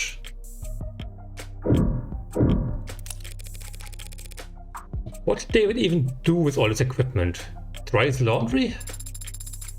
What makes you so sure he wasn't exercising? Did you ever see him use any of this crap? No, but he must have used the weights when I wasn't looking. Since he promised me that he'd take better care of his health. I tried it as well. It lasted 4 weeks before I gave up forever. Serra, these weights are all maxed out. David couldn't have put up numbers like these even if he was piloting a frame. Don't be so sure, Adonai. Pardon?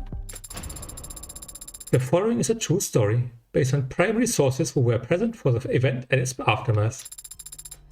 Copenhagen, 1981, 8:10 AM, local time.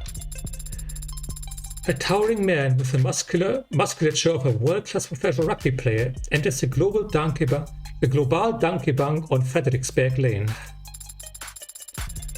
He explains to the bank teller that he has a bomb in his suitcase and that he wants his gym bag filled with unmarked bills. A security guard approaches him from behind with a nightstick and swings, but the man simply catches the weapon and bends it into a twisted knot with his massive dinner plate-sized hands. When asked to describe the suspect to the police afterwards, the teller had only this to say: "That man was all muscle." The rest of the bank heist proceeds without incident, and the man exits the building just as police arrive on the scene, when suddenly his suitcase explodes. But it's just a smokescreen. Local officers quickly recognize the ploy and rush towards the door, grabbing each of the hostages as they flee while desperately searching for the perpetrator. What they find instead is a diminutive, frail, sheepish young man, barely 160 centimeters tall, holding a gym bag full of money, with no recollection of how he got there. Renowned psychologist and trained hypnotist Dr. Werner Kerzer wrote the following in his diagnosis: acute dissociative identity disorder. That's right, the man had a split personality. And so great was the disparity between his two halves that when they switched control, he physically changed, becoming taller, bulkier, and capable of previously unthinkable feats of strength. Yeah, I think someone wrote a story about that, about a doctor and a mister, about a writing prodigy and a murderous fiend. So be careful what you say a man like Father can't do, just because of how he looks on the outside. Serra, every single word you just said was false. Huh? Don't believe everything you read on the net.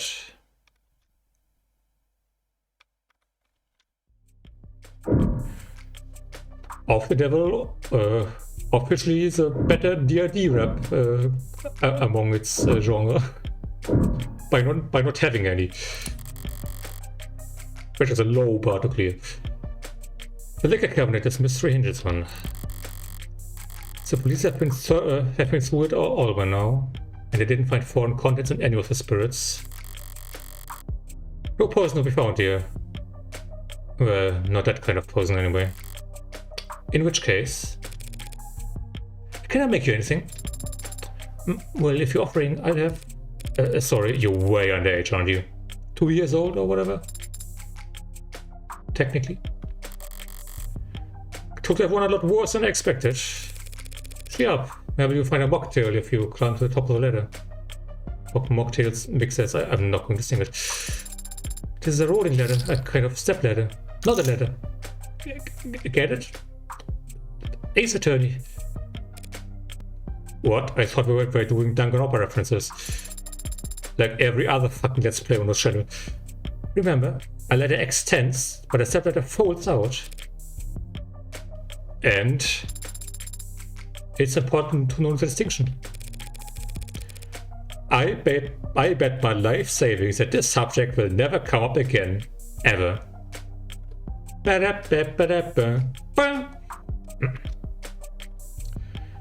Anyway, excuse me 1 second, I closed the window because it was raining. But it's getting so fucking hot in here. Impressive actually. Didn't know that was possible.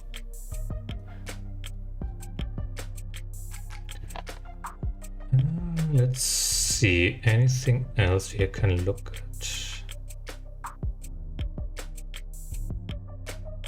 Doesn't seem like it. Maybe it's best to stop stalling and try to move forward. Ah, fuck, now I have to look around again. All I'm still curious about. Okay, where's the data patch?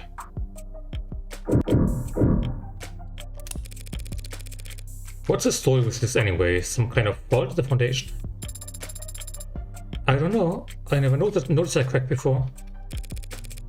Might want to get those eyes checked, or maybe it didn't appear before yesterday. There's nothing wrong with my vision.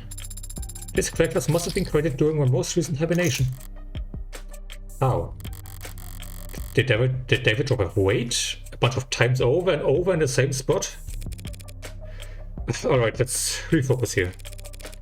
So there's some kind of hidden door bar in your bunk bed, huh? Essentially, though a bunk bed would imply a second or third. How do we open it? One moment. I see. Got it open already? I cannot open this door. I figured as much. Why? It is a Tesla's basic sturdy cure. That anti-hack feature and the name is real? It's a closed system, aren't I? The hell am I supposed to do now? Strange. There was an if-then toggle enabled in the security parameters. Oh, I don't follow. When Father last adjusted the settings here, he made it so that the door would never open so long as I was hibernating. And he made it so that I was the only one who could wake her up. Meaning this is a door only I can open? A hidden dungeon only I can enter? It'll be a 6-character password. Some combination of numbers or letters. Did you and Father have any influential moments in your life that revolved around the 6-letter word? Nothing comes to mind. Is there a code word that he knew only I could learn? Well, let's go through our... Right, I can't open the menu while I'm in the input screen, so that's just... Can't use the numpad. Can't use the...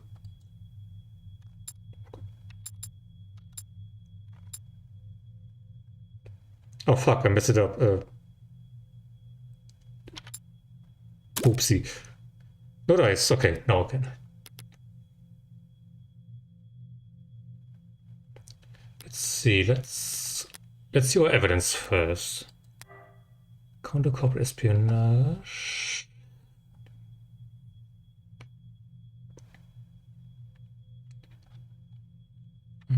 Okay. Oh, there's a chromafuge. Manufacturing machine that puts the planning for okay. Cup, didn't think so.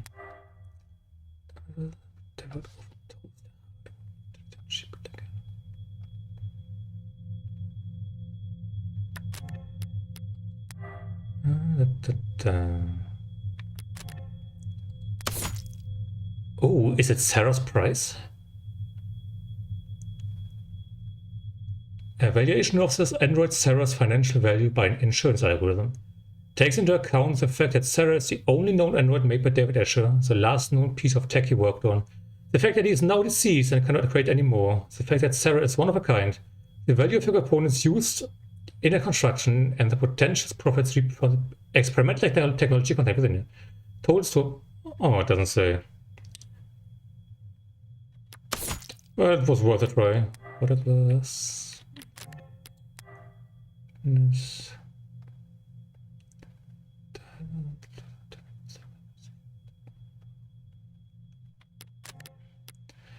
And we're back to CC. That's only evidence. No, it's not. I mean, a talk screen wouldn't have anything to do with it. Salt shaker. Emergency console.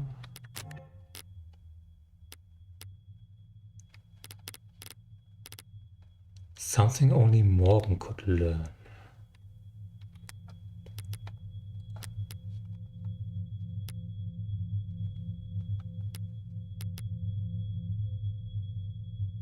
Oh, I wish there was music for the scene.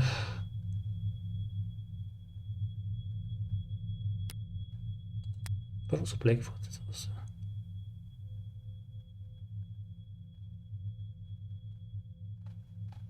Can't even read that because the fucking system is overloaded.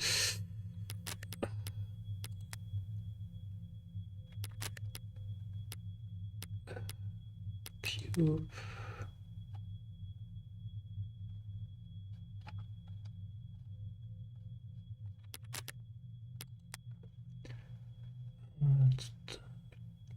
a little past tense added on.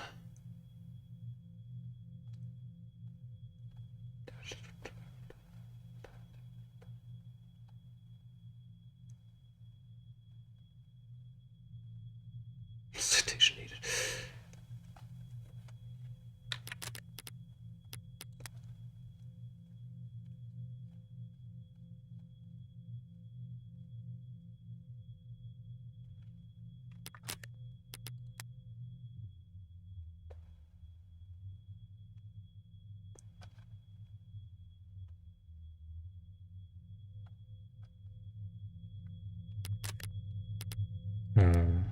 Things, I know what that is.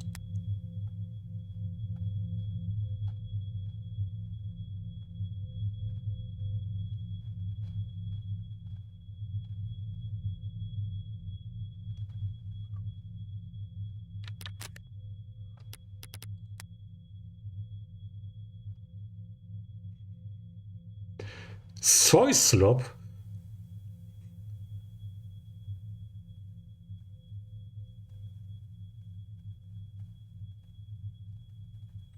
Okay, that's all very interesting, but God.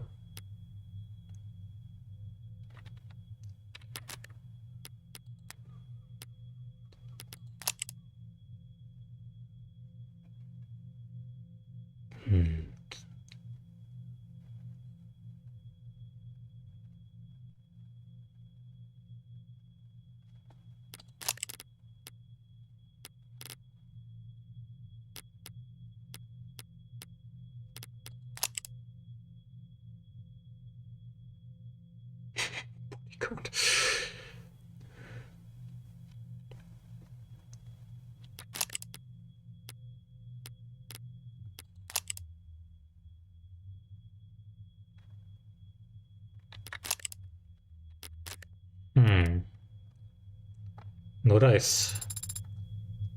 Could it be your birthday? Or his? If David set a password to something as dumb as that, I'd never forgive him. As you say, I don't know.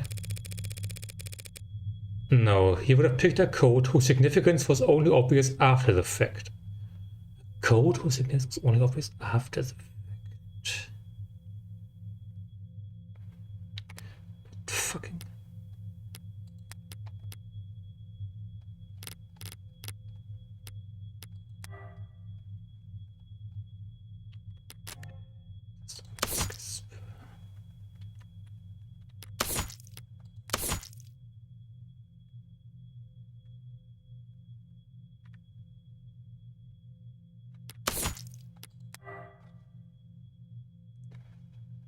Helen Jung's DNA, yeah.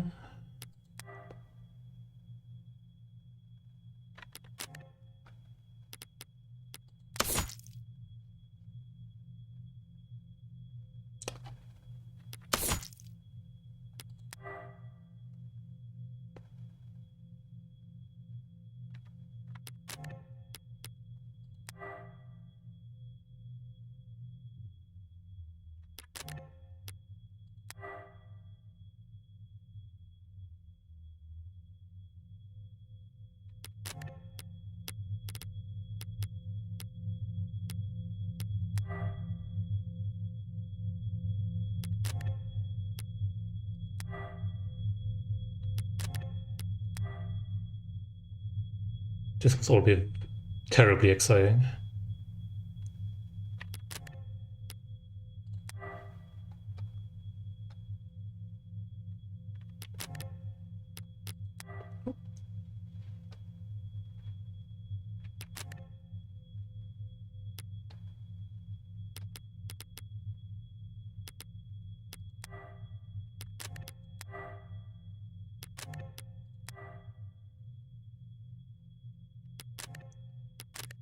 Ah.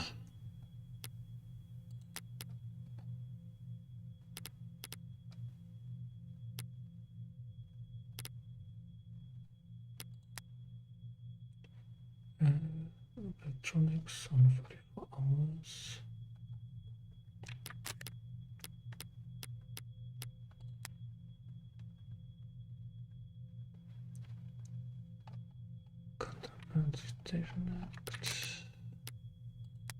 Maybe he was a Kaguya fan?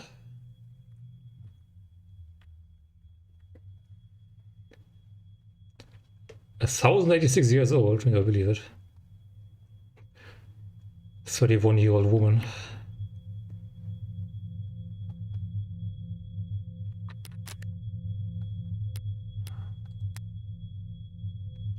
Oh, Noble Stone, that makes sense. I don't...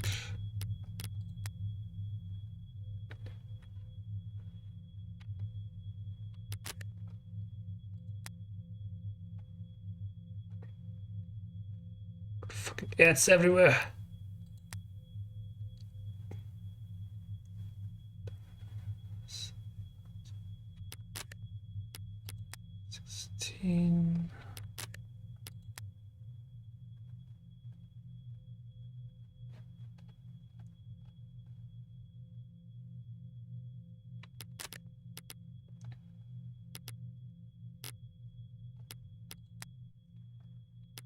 Did that already on a truck.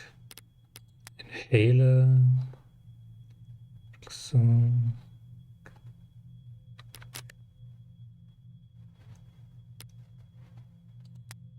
No, that's just hacker. Tenets.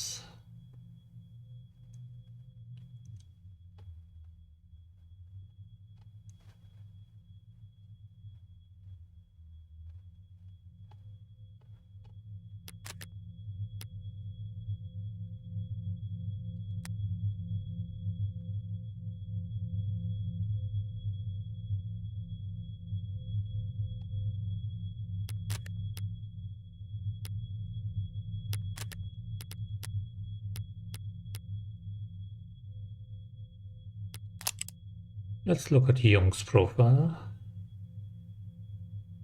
Likes red meat, flower gardens, high threat counts, dislikes working from home, shopping online, waiting. Fluent in 3 languages, enjoys attending baseball games. Hidden talent, getting shelter to stop crying. Oh, that's nice.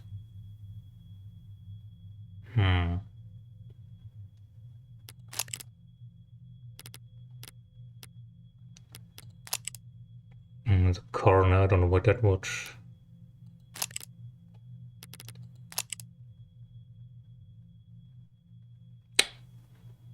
Francois, no. I didn't know that.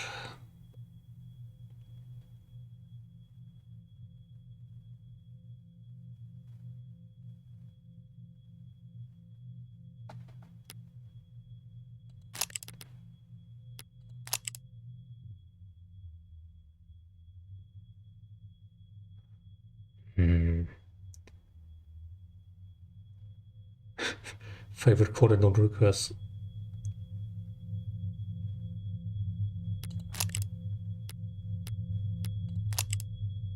Anything with Dawes? He's good at solving captures. Maybe we should get him in here and help us.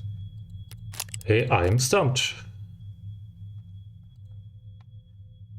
Code? The significant?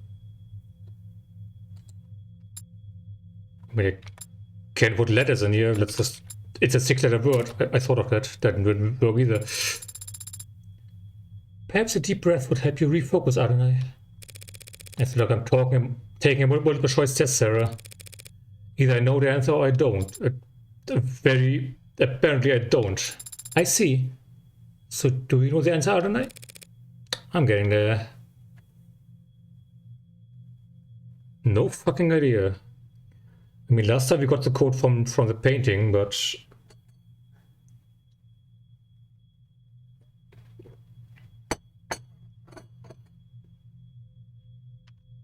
I don't know. I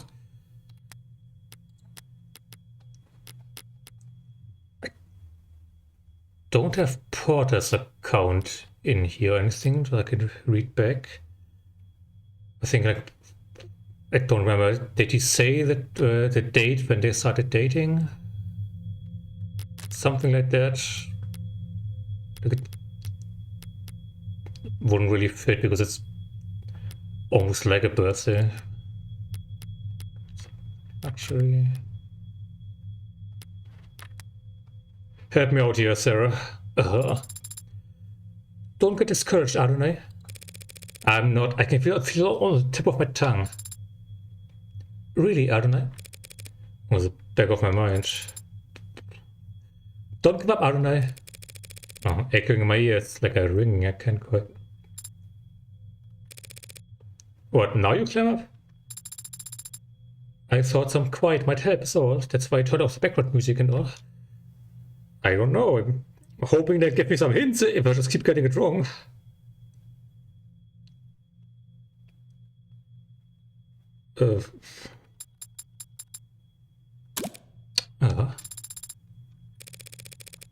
Okay, no, that's all the dialogue we get. I don't fucking know. What am I overlooking?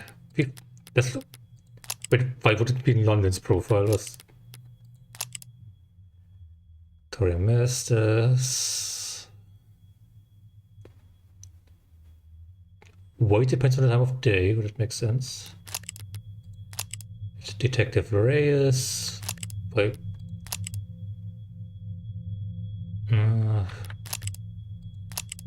David's profile himself. I mean, even if we tried his birthday, we don't know the year, so only have 4 digits.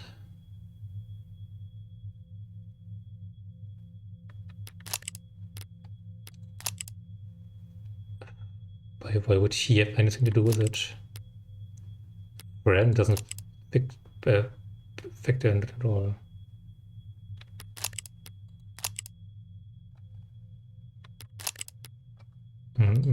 Bei von morgen.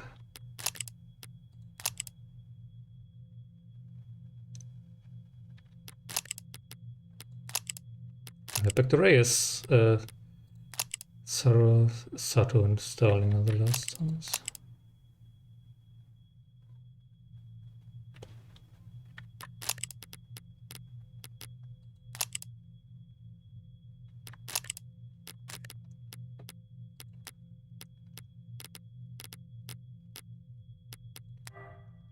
Let's go through the witness testimony. Jung's statements made to the police corroborated by security footage. Jung arrived at 7:30 p.m. and remained on camera until 8:03 p.m.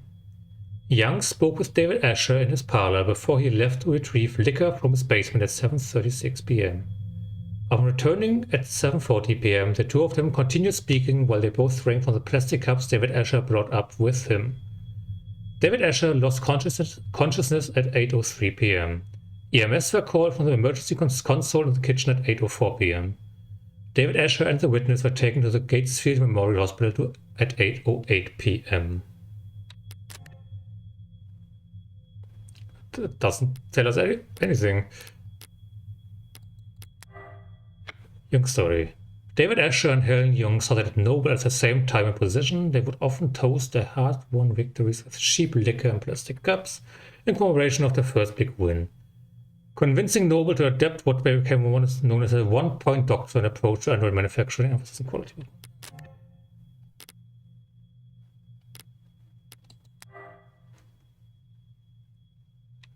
An insurance plan.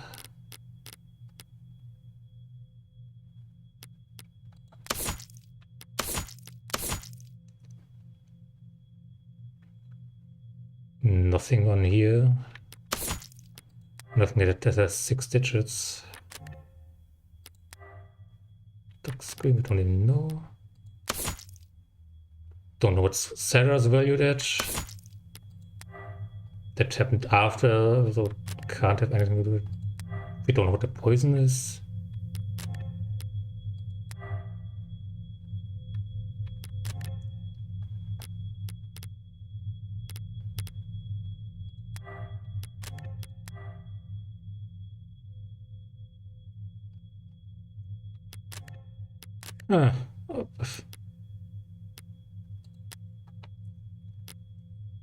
Copper. Automatic pens. Doesn't matter. Mag. From your corporations. Doesn't matter. Mist. Shoot or kill. Doesn't matter. New ability. New money. Never hydroponics. Sunlight. Not going to matter. Automatic pendant. Ads. Biomonitor. Cyberpunk.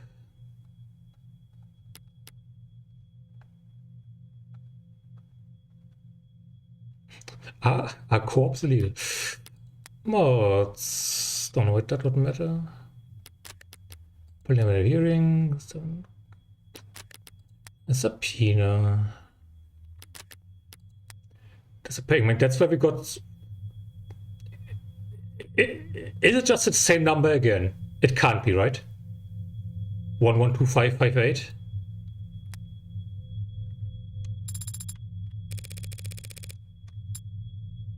Echoing. No, please. Please.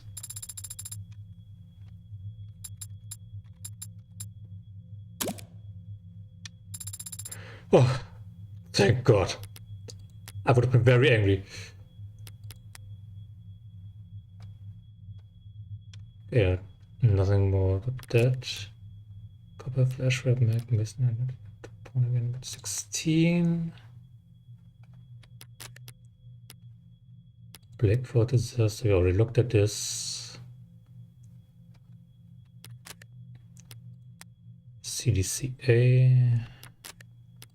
Q programming language.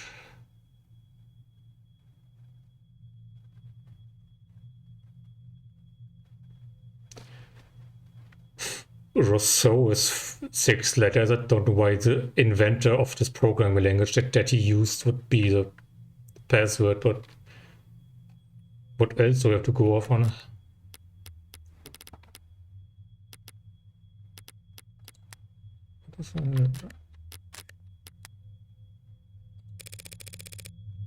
I mean, there has to be a reason why they let me enter letters, not just numbers, right?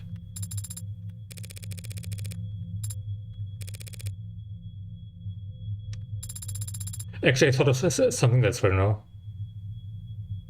I don't think it... Wait, now, or retry it? Anyway. Also, nope.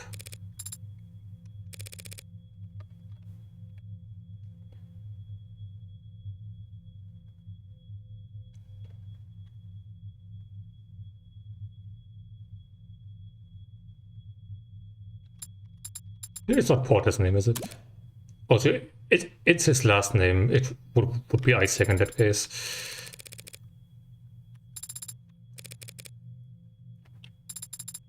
I officially don't have any idea what... I don't know. What do I do now? I have to continue the Let's Play somehow. I don't want to look up the solution in case I get spoiled on something else. You know, you type off the devil into the search box and they just list all the characters that die in the causes of death in the suggestions.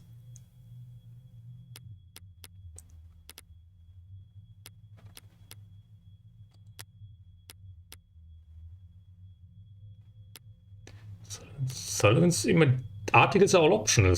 Those can't contain any information.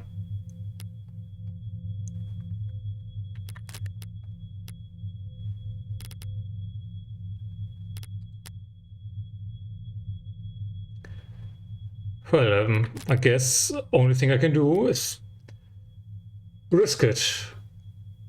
Let's try looking up the solution without getting any spoilers, hopefully. I'm sorry about this. I'm sorry it took like half an hour.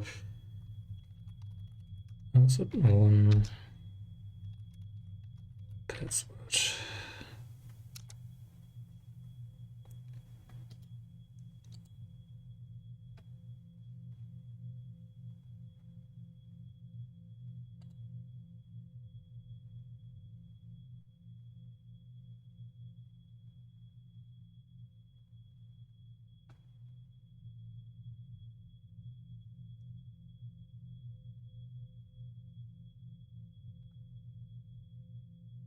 It's Arunai.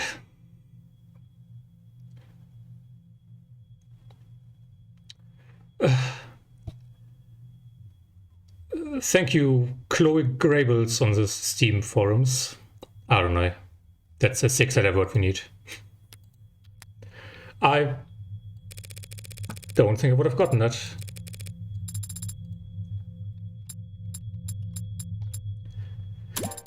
I mean, it makes sense with it being behind Serra's alcove and all that. Let's take a short break here. I'll be right back.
And we're back. Oh, that was a shit show, wasn't it? Maybe I'll actually have to edit this episode for the YouTube upload. If not cutting out most of that, at least put some background music in, because that can't be fun to watch. Anyway, it's opening. What was the password, Adonai? Yes, exactly. You'd never guess. Neither did I.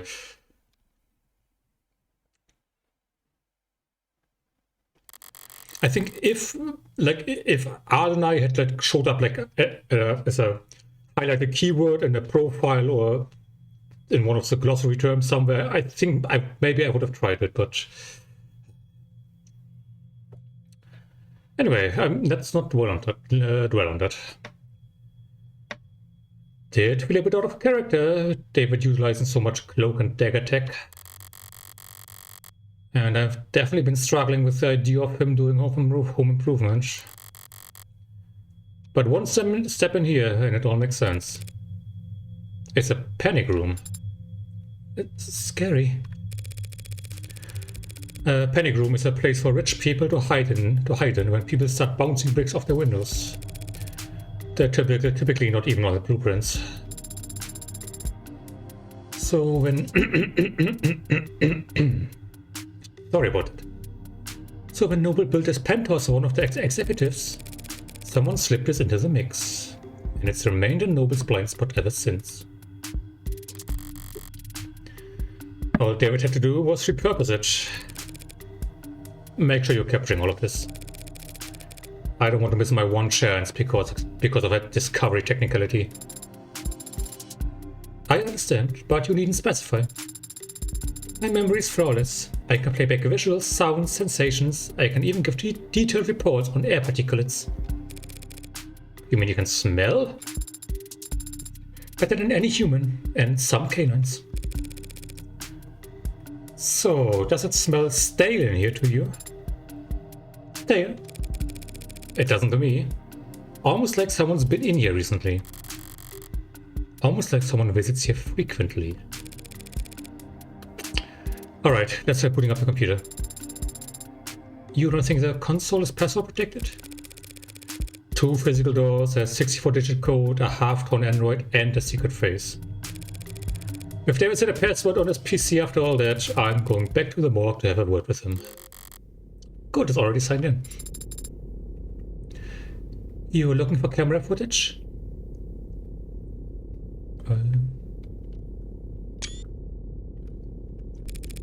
I'd also settle for a note plainly stating that he feared for his life. What am I doing?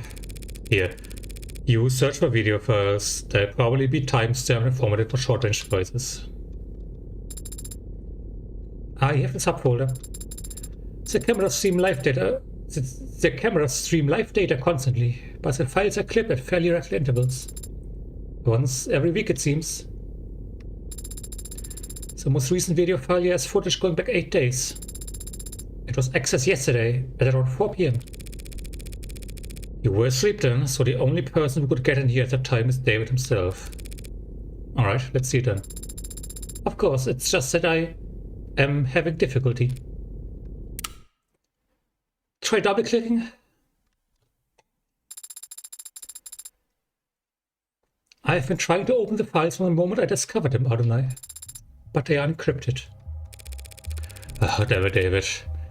You leave me enough clues to get this far, but you won't let me use your computer. What's the brand of the encryption program? If I rush a subpoena, they might have a backdoor I could bluff them into. These files are not encrypted with any commercially available tool. This appears to be Father's own work. Shit. If David Ashur had wrote the encryption on these files, there's no one alive who could. Hey, was Dawes just flattering you back there? Or is your processing power really that special? Adonai, can you break his encryption, yes or no? With enough time? And how much time would that be? I would estimate it at 2 to 6 hours. That's a 4-hour window. No matter how sophisticated, encryption is still just a code that must be deciphered. And when deciphering any code, progress proceeds exponentially, which makes it particularly difficult to determine the amount of time required to complete the process. 2 to 6 hours. I don't have any better options. Get started. I started 4 minutes and 23 seconds ago. Highly showing some initiative. But you've been talking with me this whole time. I have the ability to analyze data in parallel by utilizing subconscious processes, so as long as the work required is rote. So you're doing it in the back of your head? Actually, I'm speaking to you in the back of my head. I could give the description process my full, undivided attention, but I would become non-responsive. Hey, that's a pretty nifty feature. I have to keep that in mind. Alright, can you take the show on the road, or do we have to rip this computer out of the water and find a battery? I have copied the encrypted files and will work on them as we travel. We can leave whenever you're ready. Whenever you're ready. Still can't believe David let me get this far, just to shut the door on my face at the last second. But he did let me get this far. And the computer is not the only thing in here. The cabinets are a lot less eye-catching than his computer, but knowing David, that's all the more reason to check. Lots of paperwork, bonds and holdings, a platinum bar. His birth certificate might be nearly as valuable. Can you imagine what people would pay to steal David Ashur's identity? Well, no, that he's dead, probably nothing. Because everyone in the country already knows. And down here at the bottom, a binder. Nova's logo on the front and in the middle. Enough pages to dwarf one of those phone books you see in period pieces.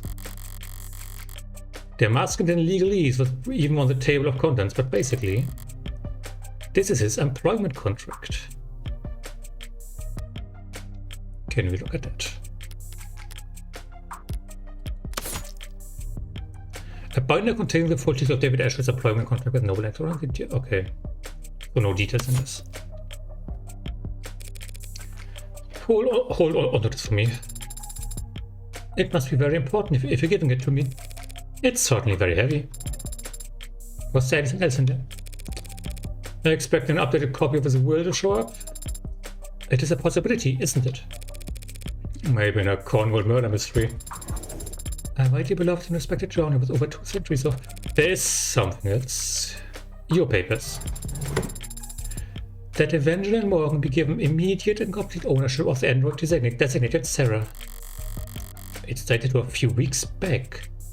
Had he already made up his mind about all of this? If he had, why'd he hide this where no one else would find it? Was that just a backup plan? Well, at least you got something a bit more concrete in Starling's word now. Your word should be plenty, shouldn't it? Not if people realize how precious you are. As a collector's item. If you had to meet one person who knows what the hell you are. But Noble could have easily argued that you fall under private technology or physical holdings. Unless I had something like this. It's good that you do then. I'm glad that father wanted me to go with a friend of his. Yeah. This'll get me a huge tax write-off when I donate you to a for-profit college. You could at least pick a charitable institution. It's just an old saying. All colleges have been for-profits in the 60s. That doesn't make me feel any better. You can share with the car. Head us a ride to the courthouse. Priority. There is an upcharge at this hour for priority transportation. That's irritating. But I'd like to have more than just a few minutes to prepare once we get there. The upcharge is a multiplier of 5.7. I'll prepare on the way over. Very good, Adonai.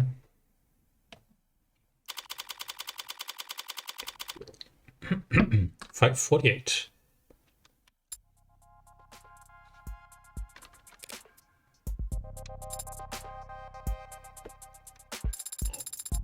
Does it excite you, going into courtrooms? What do you mean? You don't feel the tension in the air as the audience murmurs amongst themselves? You feel a fiery sense of justice rising in your gut as the prosecution smirks at your ragtag assembly of witnesses.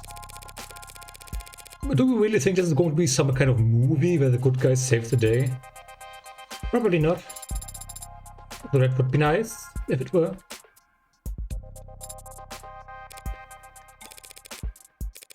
What's your deal anyway? Did David train you off of a movie marathon from hell or something? We did watch films together, if that's what you're asking. Oh, he was really the one who suggested it. So you were the aggressor. What's an android get out of watching a flick anyway? What do I get? Why do you do it? What's your reason? I'm not sure how to answer your question. Never mind. Forgot what I was talking to. Forgot what I was talking to. I like the performances. Oh, sure, there you go. But I crush on Humphrey Bogart or something. Okay, I actually know that name. Who? I googled so much today, I'm not going to. He's a handsome man. But it's not the actors I like so much as their performance. The truth is, besides father, I have very little experience when it comes to people. I hadn't noticed.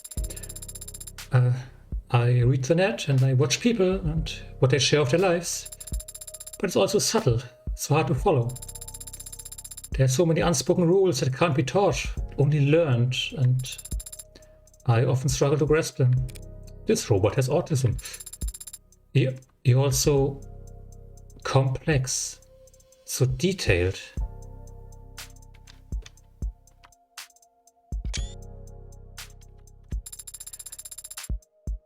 But the characters on screen are exaggerated, larger than life. The actors enunciate, unlike the Let's Player. Their body language is precise and meaningful.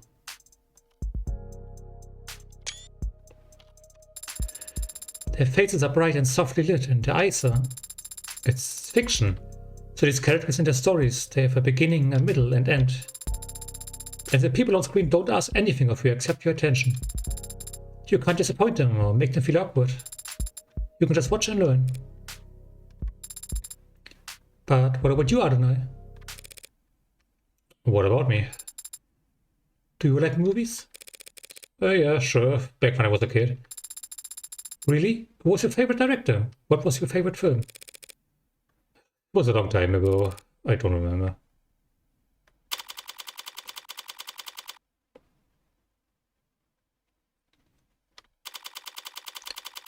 State building. Finally going to see a courtroom in this legal proceeding games. Things are quieter than expected here at the courthouse.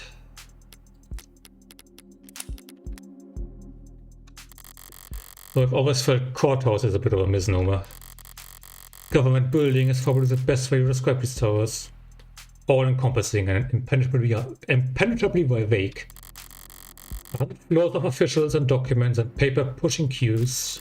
There's a couple dozen courtrooms squeezed in along the way. Didn't think I'd be arguing in court when I woke up today. Didn't think that my friend would be dead or that he thrust an android onto my lap either. I could just walk in there and concede. Emma would be irritated and more than a little confused, but I could play it off as an exercise in grief. The android would complain, loudly of course, but I wouldn't have to listen to it. Now that it's registered in my name, I could probably just order the damn thing to reset its memory. But I haven't done that. And I guess I don't plan to. Why? It must be because I have my suspicions as well. Serra insists that David would never commit suicide, and I haven't actually stopped to ask myself whether or not I agree. David was rational, subdued, private, hard on himself, and not prone to emotional outbursts. So maybe that's why I'm finding myself outside a courtroom, prepared to humor and add suspicions before the state. Because I don't really believe David killed himself either. What's your progress by it? I can confirm that I am making progress. Well, shit, let's not get ahead of ourselves. But it would be difficult to summarize that progress in terms of a completion percentage. Give it your best shot anyway. 4%. Are you feeling confident in your case? Markedly less so after hearing that. Do you think the judge will be amenable to your argument? What are you talking about? Do you know the judge we've been assigned? Are they particularly lenient or strict? Adjutants are always a coin flip, so you do know what an adjutant is, don't you? Are you expecting to see a bearded old man with a rope and gavel when you get in there? Should I not? Is there at least a black and white teddy bear presiding? Adjutants are enrolled judges, okay? With all the authority that entails. I am surprised to hear that people are willing to accept rulings made by their dependents.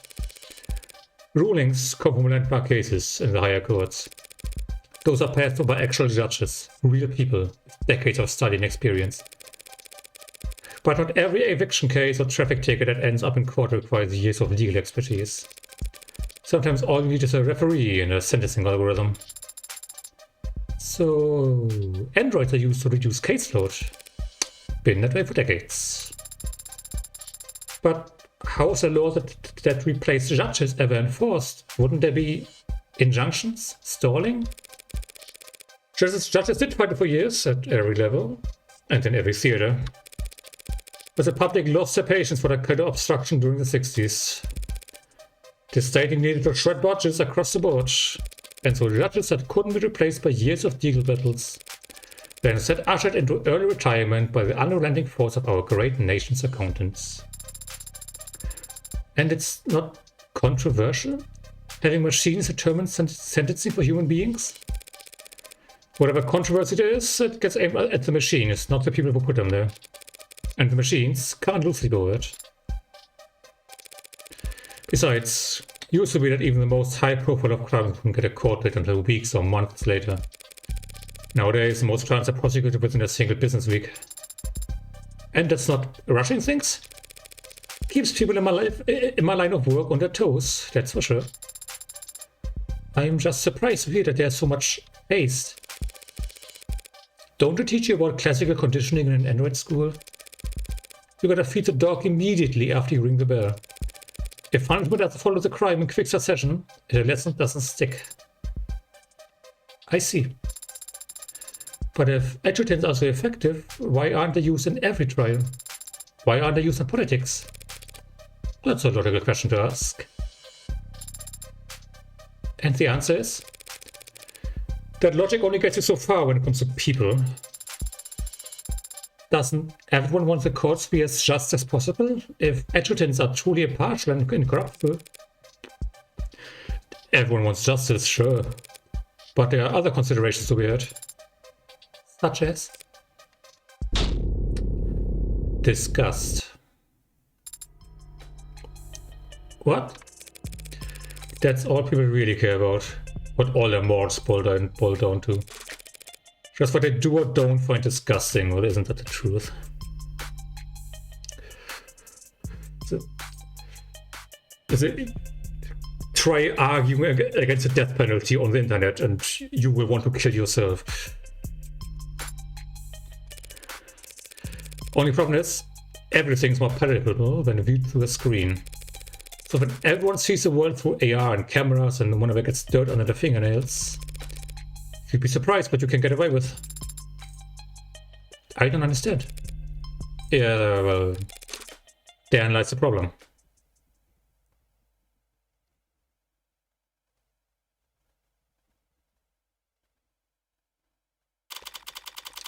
$6.24.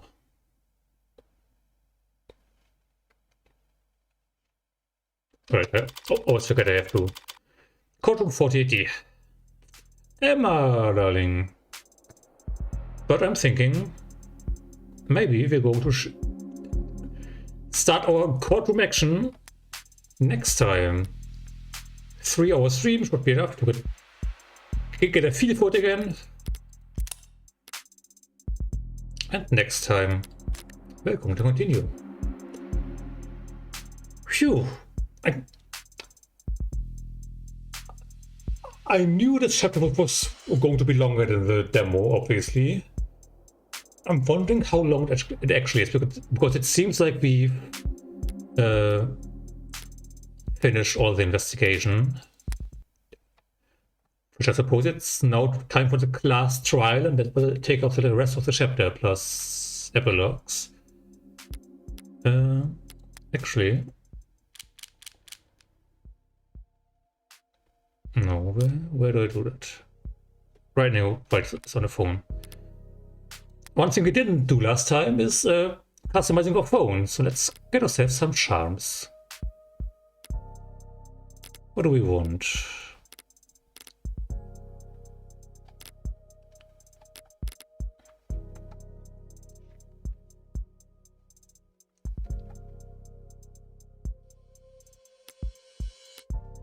Some characters I don't recognize. Let's get a friend charm. I like them.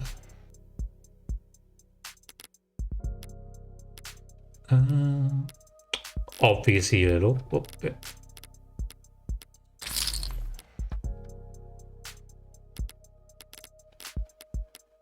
And I do like myself an Angie Reyes.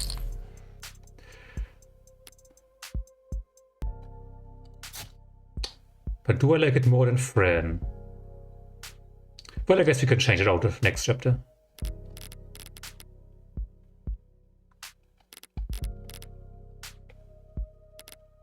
Anyway.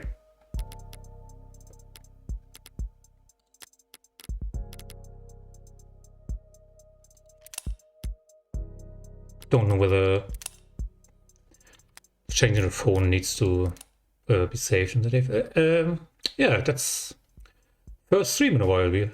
I think it went well. I had more energy than doing the last of the double stream, definitely. But also feel like I stumbled over my words more. Not that I ever speak clearly during these streams, but you know. Or maybe I just notice it more because I can actually hear myself probably now. Anyway, I'm rambling again. Let's find someone to write out to. And then... Well, I will probably announce this. I'm considering not sticking to the schedule as close as I have been. And I already have not been sticking to it basically at all.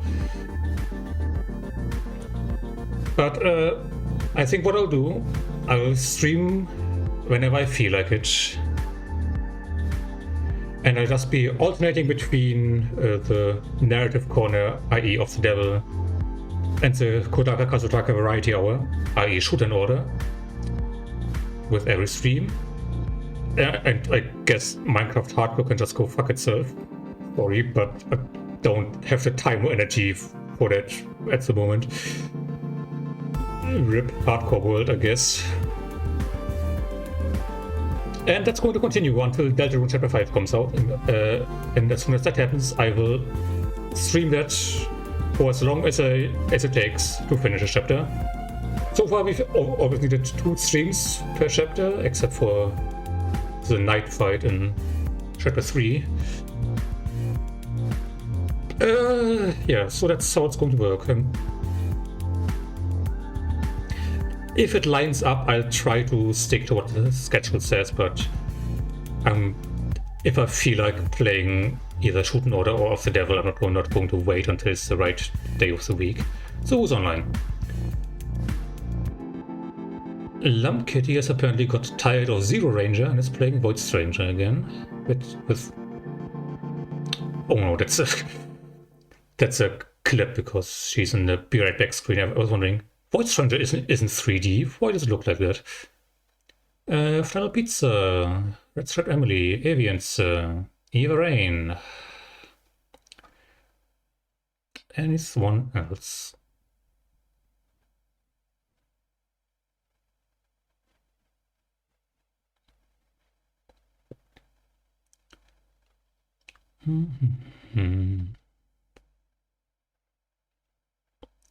music's already out.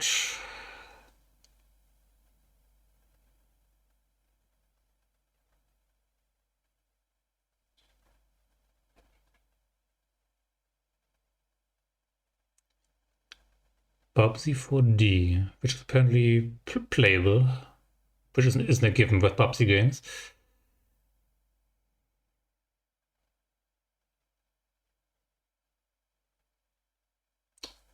I don't know. Always takes so long to find someone to raid.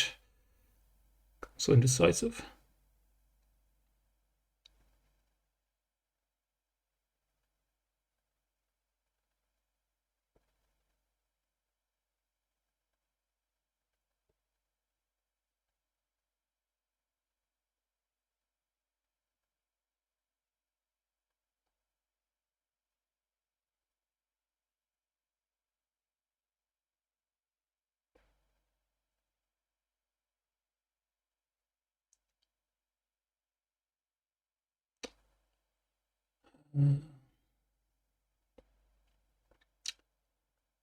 Why do I do this to myself?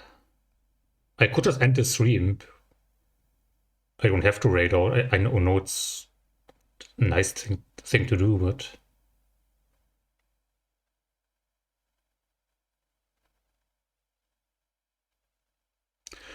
we're gonna see whether we can raid Misty Oceano, who is debuting version 2.0 of the VTuber apparently.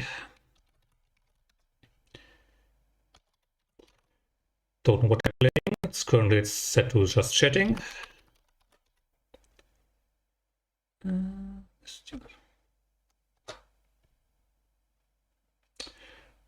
And I'll, as always, have to get the order right. As always, thanks for watching, thanks for being here, and I'll see you next time for Shoot an Order. And I can't wait to take these fucking headphones off. They hurt so much. Anyway, bye.